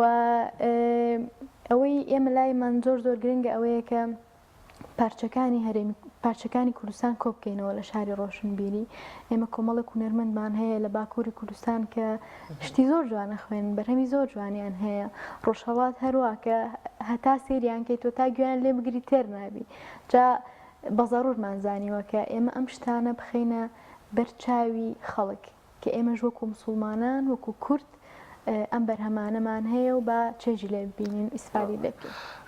واوەسان سەرەر ناوەڕۆکی با بڵێن ئەوەی لەوێ پەخشەکرێ خۆی لە چێ بینێتەوە تەنها بوون مناجات دەخوێنرێتەوە سرودی ئاینیە پەخشانە شێعرە هۆنراوەیە ژەنینی دەفە ناوەڕۆکەکان باڵێ ئەوەی هەیە هونەری ئیسلامی بەگشتی دامەشە بێ بەسەر زۆر شتە واتە مەجالێکی فراوانە کە ئێمە وتومانە گەورەترین فستیڤاڵی هونەری ئیسلامی کوردی مەبەست لەوە نیە تەنها ئەمساڵ بێ ئێمە لە یەکەم ساڵی ئەوینا کە دەست پێکراوە پەخشان و ئەدەبوانە زیاتر گرنگی پێدراوە و دواتر بۆ منە لە ساڵە جیاوازەکانە جۆری چالاکیەکانە گۆڕێ ئەم ساڵ کە پێنجەمین فستیڤاڵی ئەوینە زیاتر هونەری ئیسلامی وەکو سرود وەکو مەداحی تۆخ کراوەتەوە لەگەڵ دەف و مەداحی تۆخ کراونەتەوە بەشێکی کەمیش لە شعر جێکراوەتەوە واتە بەڵام ئەگەر قەرار بێت تۆ هونەری ئیسلامی بینی لە هۆڵە کاجی بکەیتەوە لە فستیڤالەکە ناتوانێت لە 2 سەعاتی بەشداربوون لە فستیڤالەکە هونەری ئیسلامی دەرخی بووە تەنها ئەتوانی پاکێجێک لە هونەری ئیسلامی دەرخی بەڵام لەبەری پرۆژەکە پرۆژێکی درێژخایەنە واتە ئێستا چۆن ئێستا ئاڵکەیمە ئەڵێن پێنجەمین فستیڤال واتە 4 دانی پێشتر کراوە بە چالاکی جۆرەوە جۆرەوە وەرە داهاتوو شا فستیڤاڵی ئەوین هەر بەردەوامە بێ بۆیە ئەو چالاکی هونەریانی کە ڕەبتیان بە هونەری ئیسلامیەوە هەیە مەرج نییە لە ناو فستیڤالەکە هەمووی لە ناوڕۆکی یەک فستیڤاڵی 2 سەعاتی 2 ساعت و نیوە بتوانی جێ بکەیتەوە بەڵام ئەتوانی دانێکیان زەقکەیتەوە ئێمە ئەم جارە عەفوکەن ئەم جارە بۆچی مەداحی یان سرودوتنمان زەق کردوێتەوە لەبەرەوەی ئەبینین ینی هەر کەس هەڵەسێ خەریکی لایڤ میوزیکی شەوانە بە شێوەیەکی خراپ هەر کەس هەڵەسێ کلیپێکی نەشیا و کۆنسەرتێکی بێسەروبەرە هێنێتە ناو جیلی گەنجی هەرێمی کوردستانەوە کە هەرێمێکی ئیسلامیەکە کورد بەگشتی کە مێژوویەکی زۆر درێژخایەنیان هەیە لەگەڵ کەلتوری ئیسلامیە بەتەمان ئەوە نەهێڵن بەجددی ئێمەش وەکو هەستکردن بە بەرپرسیارەتی ناهێڵن ناوچێەوە بە پەری پێدین و بەردەوامی شەوین تا زیاتریشی بکەن و زیاتر پەرباونەریش دەستان خۆش بێ باست لەو کرد کە کاتەکەی 2 سەعات و نیوە چەند گروپ بەشدارن بەڵێ ئێمە لە باکووری کوردستان گروپی ئامەد بەشدارن کە دوو هونەرمەندن با بڵێن لە باکووری کوردستانەوە دێن و لە باشووری کوردستان با بڵێن گروپی بێخود بەشدارەوە گروپی دەفی ئەحمەدی بەشدارە و هەروەها با بڵێن لە کاکی من پێنجێنی بەشدارە بۆن منە لە باشووری کوردستان و لە ڕۆژهەڵاتی کوردستان با بڵێن گروپی ژارک بەشدارە کە گروپێکی دەفیە نزیکی 32 ساڵە لە هونەری دەفا چالاکی جۆرا و جۆریان هەیە و هەروەها ئەمیری مەلەکی بەشدارە وەکو مەداحێک و با بڵێن سرود بێژێک و میهران سنەیی بەشدارە وەکو مەداحێک و سرود بێژێک بەغێری ئەوەی کە هەندێک لە هونەرمەندانی تری ناوخۆ لە چالاکیەکە بەشدارن کە ئەویان لە ناو چالاکیەکە بە پێڕێکاری ئیداری خۆی ڕوونەکرێتەوە کە ڕەنگە ئێستا من نەتوانم هەندشتی تا بڵێم بەشداربووەکان بەم جۆرن و گروپەکانش بەسەر کاتەکانە دابش بوون بە پێر زۆری با بڵێن گروپەکە هەیەە 4 کەس با بڵێن سرو دەڵێ یەک کەس سرو دەڵێ بەپی کاتەکان وەکو ئیداریاتی خۆمان تەوزیع کراوە و ینی گروپێکی تایبەت بە دەف وجودی هەیە کە لە هەرێمی کوردستانە گروپێکی گەورەی سرودیش وجودی هەیە من ئەبێ بزانم لە ستارەخان لە بەرەوەی لە ڕێخ تۆزی ئاواگای لە وردەکارەکانە لەو 4 فێستیڤاڵی پێشووتری ئەبین بەزایدەن ئەمەی ئێستەشەوە لە کوردستانی خۆمان لە ڕۆژهەڵات لە باکوور هیچ خانمێک بەشداری کردووە بۆ نمونە خانمێک بێ لە ڕووی پەخشان بنووسێ شاعیر بێ تەنانەت هەمانە دەفی ژەژەنێ لەسەر ستەیج بێ وەکو یەکێک لەو بەشداربوانە یان نیمانە یان هەمان و ڕێگەتان پێنەداوە یان ئێوە ڕێگەی پێدەن ڕەنگە کۆمەڵێک بنەمای شەرعی و سەوابت هەبێ گونجاو نەبێ ڕۆڵی خانمان لەسەر ستەیجەکە لە پشتی ستەیجەکەەوە ڕاستەگە ڕۆڵی خانوانە تەمان ئێمە هەر لە هەوڵ فستیڤاڵەوە یەکێک لە کۆرگێڕەکانمان خانم بووە و یەکێک لەوانی کە پەخشانیان خوێندەوەتەوە بەرهەمیان پێشکەش کردووە خانم بۆ بەڵام وەکو مەداح وەکو سرودبێژ وەکو دەڤژەن ئەمانەمان نییە چونکە بەڕاستی لە کۆتایە ئێمەش پابندین بە کۆمەڵێک سەوابەتی شەرعیەوە کە پیشانی خەڵکی ئەدەین پێویستە پابندین پێوەی ئەگینا بەڵێ ئێمە لە ستافی ڕێخستنە ینی لە لیژنەکانی ئامادەکارە لە لیژنەکانی چاودێرە لە پێشکەشکارانی سەرستەیجا ئەمانە هەمووی ئافرەتمان هەیە و تیا بەشدار زۆر باشە لە ئەنجامدانی ئەم فیستیڤاڵەیە کێ هاوکاریتانەکات کێ پاڵپشتیتانەکات ئایا تەنها خودی ڕێخای قوتابیانی کوردستان خۆی هەڵدەسێت ئەنجامدانی ئەم کارە یاخود کەسێک لە پشتانە کارەکانی ئێمە خۆبەخشیە کاری خۆبەخشیش هیچ داهاتێکی نییە ئەم جۆرە چالاکیانی کە ئێمە یکەین لە ڕێگەی کۆمەڵک کەسەوەیە کە وەکو سپۆنسەر پاڵپشتی ئەم پرۆژەیە ئەەکەن یاخود لە ڕێگەی کۆمەڵک خێرخوازەوەیە لەو سپۆنسەرانە دوای ئەگەر کەم و کورتیم هەبوو کاکسەروەر بۆم چاک بکە ئێمە ماڤی مۆڵمان هەیە سپۆنسەرمانە کۆمپانیای پارێزان بۆ حەج و عەمران سپۆنسەرمانە حیجابی مەریەم سپۆنسەرە نازانم ئەگەر مەطعەبەی کەمال و نوێخواز و ئەمانە هەمویان سپۆنسەری ئێمەن هەم هاوکاری دامینکردنی پێداویستیەکان هەم هاوکاری مادیشیان کردووە ئەمە یەک لێرەشەوە ئەمەیە بڵێم کۆمەڵێک گەنجی قوتابی تەمەنیان ئەو پەڕی لە نێوان 16 بۆ 22 ساڵ ئەو نێبێ ئەم کار و چالاکیە ئەنجامەدەن باوەڕ بکەن هیوایان هەیە ماوەی 10 ڕۆژە بەیانیان لە ماڵ ئەڕوا سعات 7 ئێوارە ئەگەڕێتەوە ماڵەوە یعنی ئەوەندە بە دڵ سۆزی ئیشەکە ئەکەن هەندێک جاریش لەسەر حسابی گرفانی خۆیان ئەمانە ئەکەن چونکە ڕێکخراو ناتوانێت پارەکەیان بۆ بگەڕێنێتەوە یان ئەوەی کە دەستیانەکەوێت تەنها بەشی کار و چالاکیەکانەکە لێرەوە پێم خۆش هەر کەسێک بەنی ئێمە بیستێ ئەگەر ئەتوانێت لە ڕووی مادیەوە هاوکاریان بێ هەتا سعات 2 ئێمە توانین وەکو سپۆنسەر وەریان بگرین لە دوای سعات 2 ڕۆژانی ئایندەش هەر شتێکە بێ ئێمە ئەتوانین سوود ببینین لە هاوکاری مادیەکانیان کەواتە فیستیڤاڵەکەتان تەنها ئەمڕۆ یاخود بەیانیش بەردەوام فیستیڤاڵەکەمان یەک ڕۆژە ئەمڕۆیە سعات 2 لە تەلاری هونەر پێشکەشەکرێت ئەو گروپانەی بووی پەیوەست بەو بابەتەوە چکە کوتاوەکارێکی بۆ پرسیارەکەی هاوکارم ڕێکخراوی قوتابیانی کوردستان لە کۆتەیە ڕێکخراوێکی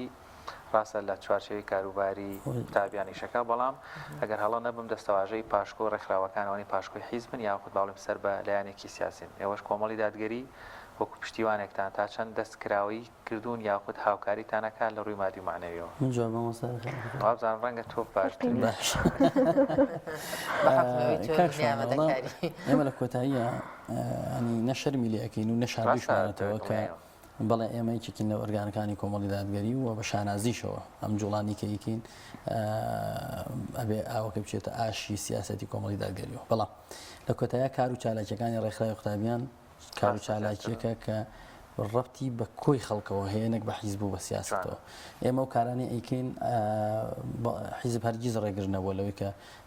بێ ئاراستەمان کا بۆ کارێک یا ڕێگریمان لێکا بۆ کارێک ئۆتۆماتیکی ئێمە پەروەردەی با بڵێن کۆمەڵە کەسین کە خۆمان هەست بۆ بەرپرسیارەتیەکەن کە چی بۆ کۆمەلگە گونجاوە بۆچی بۆ کۆمەلگە نەگونجاوە ئیشەکانی ئێمە ئاچێتە خزمەتی دووشتەوە خزمەتی دینی خوا خزمەتی ژینی خەڵک ئەم دووشتە ئامانجی سەرەکی ئێمێ و دروشمی ڕێکخراوی قوتابیانی کوردستانیش کە پەروەردە زانست نوێگەریە ئێمە لەسەر ئەم سێپایە ئیشەکەین بە ڕەچاوکردنی و دوو خاڵی کە بێژتر باسم کرد بەڵێ ئێمە سپاسی هەر ئۆرگانیکەکەین کە هاوکارمان بوو لە کار و پرۆژەکانمانە لە کە سەر بە حیزب بوو بێ بە غەیری حیزب بوو بێ ئەسڵەن ئەو کەسانی کە لەسەر ستێجەکانی ئێمە ناویان هێنرێ ئەو کەسانە نین کە لە حیزبان هاوکاریان کردین ئەو کەسانم کە غەیری حیزب بوون هاوکاریان کردین بۆیە جوڵەکانی ئێمە جوڵێکی سیاسی نین بەڵکو جوڵەیەکی پەروەردەیی جوڵەیەکی نوێگەرانە کە ئەخلاق و پەروەردە و ڕەوشتی کۆمەڵگە بەباری باشە ئاراستەکەین ئەگەر نا ئێمە نەخێت کاری سیاسی جێمانێڵاو بۆ برایانی کە سیاسە دەکەن و ئێمە ژۆکو خۆمان ناڵین دوورین لە گەمە سیاسیەکان چکە هەموو جوڵەیەکی ئینسان ڕەبتی بە سیاستەوە هەیە بەڵام لە کۆتاییمە ئیش لەسەر ئەخلاقیاتی خەڵکەکەین ئیش لەسەر پەروەردە و زانست و نێگەریەکەین لەم فیستیڤاڵە حیزب پاڵپشتی کردو حیزب پاڵپشتە بەچی پاڵپشتە بەوەی کە ئەو وەسائلانی کە پێویستمانە وەکو چۆن مناڵێک دێ لە ماڵی باوکی شتەکانە با ئێمە شتەکانمان بردو بەکارمان هێناوە وڵا حیزبەوە خۆی پارە بۆ خۆی پیاکە پارە بۆ خۆی پیاکە ئێمە ماڵیان ئەوە بێزەشان ساغبی حتمما پاڵپشتێکی زۆر بەهێزی ئێمە ینی کە کارمان بۆ ئاسانەکەن لە زۆر شتە بەڵام فیستیڤاڵەکەی ئێمە پشتی بە حیزب نەبەستووە ڕاستی بە تەواوی بە 100% بڵین ئێمە غەیری حیزب جوڵە ناکەین چکە وەکو وتمان ئەو سپۆنسەر بە ڕێزانی کە سپۆنسەری فیستیڤاڵی ئەوینیان کردووە بە بارکی مادی ئەم فیستیڤاڵە هەڵساون ینی کە ئەمە پاڵپشتێکی زۆر بەهێزە بۆ ئێمە و ئیشەکەی ئێمەش بۆ حیزب نییە بڵم دانیشمە میشە ئیشی کۆمەڵە نەخێر ئەمە ئیشی کۆی خەڵکی کوردستانە ئەوانەی کە شەیدای هونەرن ئەوانەی کە فراغێکی ڕۆحیان هەیە بە هونەری ئیسلامی پڕەبێتەوە میشە بۆ ئەوانە زۆر باشە گروپانی کە بانگێشتان کردن ئەوان چی ئەوان هەر خۆ بەخشانە بڵێن سرود ئەو گروپانە با بڵین ڕاستی ئەمە کولفێکی وامان پێ نەداون کە بڵێم بە خۆبەخشانە نەهاتون ئێمە ڕەنگە توانین بێتمان مەسروفاتی مەی لە خۆبەخشانەیە بەڵام بە ڕێژەیەکی زۆر خۆبەخشانی ئەگرێتەوە لەبەر ئێمە تەنها مەسروفاتی ڕێگا و ئەگەر مکافای هەدیەک وەکو چۆن خەڵاتی ڕێز لێنانەکەی ئەوەیە ینی ئێمە نەخێر ئەمە توانانی ئەومان نییە کە ڕەنگە بمانتوانێت گروپی زۆر گەورە زەبەلا هەبێنینە کوردستان لە بەرامبەر پاری زۆری ویست بێ نەمان هێناوە نەمانتوانێت باشەکە کەسەرەوە ینی بەڕاستی بنەمێ لێرەوە سەرنج بخەمە سەر و هەستە جوانە مەداحێک هونەرمەندێکی ئیسلامی چی پاڵی پێوەنێ ئامادە بێ وەکو تۆ بەڕێز فەرمووتیانی تۆ گەر مەسرەفەکەشی پێوتێلێکیش بۆ بێ وەکو هیچ بۆ نەخۆ لە ماڵی خۆیان بێ هەر ئەوەی بۆکرێ بەڵام ئەبینی ئەوانی کە یەک دنیا پارە ئەدرێتە هونەرمەندێک شەڵا جوانیش وایە ئەوەی هیچ بتەنگی خۆش نیە و ینی هونەرەکەشی بە کەڵک نایە شەڵا سەوتیشە خۆش هەر لەوە گەڕیانێ ئەم جیاوازی ینی تۆ ینی سیرکە لەم لاوە چۆن گرنگی بەو شتە بێمانیانە درێ لەم لاشەوە هونەرمەندەکان خۆیان چەند بۆ ڕۆحێتێکی جوانەوە لەبەرەوەی پەیامێکی جوانی لە پشتۆی ئامادەی بێ بەرامبەر پێم وایە بێناسترین جیلی هونەری هونەرمەندی ئیسلامیە چونکە هەر جاری گیریان خواردۆ بە دەست خلافاتی نێوخۆی ئیسلامیەکانەوە با بڵێن بەگشتی کە لەوێ ڕۆڵیان با بڵێن باش پێ نادرێ ئەمە یەک دووەمینیان وەکو بەلایەنی مادی دەگمەن توانی بێتیان لە هونەرەکان سوودمەند بۆ بن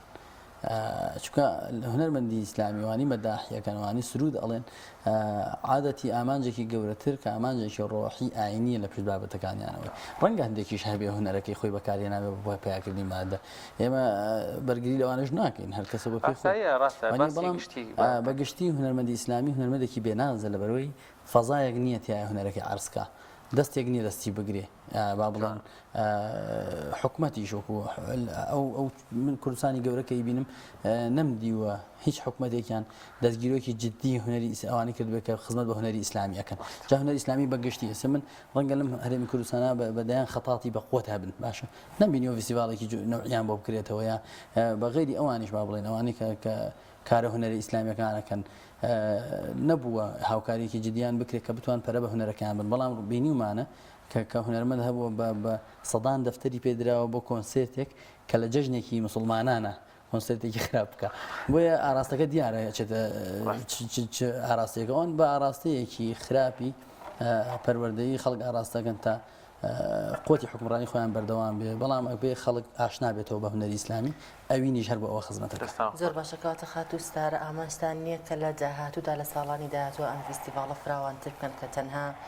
قەسیدە نەبێگانی بوارەکانی دیکە بگرێتەوە سەرجەم بوارەکانی هوەری ئیسلامی ئەم فیستیڤاڵە ساڵانە گۆڕانکاری بەسەرە لە چالەکیەکانیاوە ئینشاءڵڵا لە ساڵانی ئایندەیە باشترە بێ بەرەو پێشتر چێ و شتی نەوعیتریتیا عەرز ئەکرێ و لە ناوچەی دوورترەوە میوانەکانمان دێن شاری سلێمانی و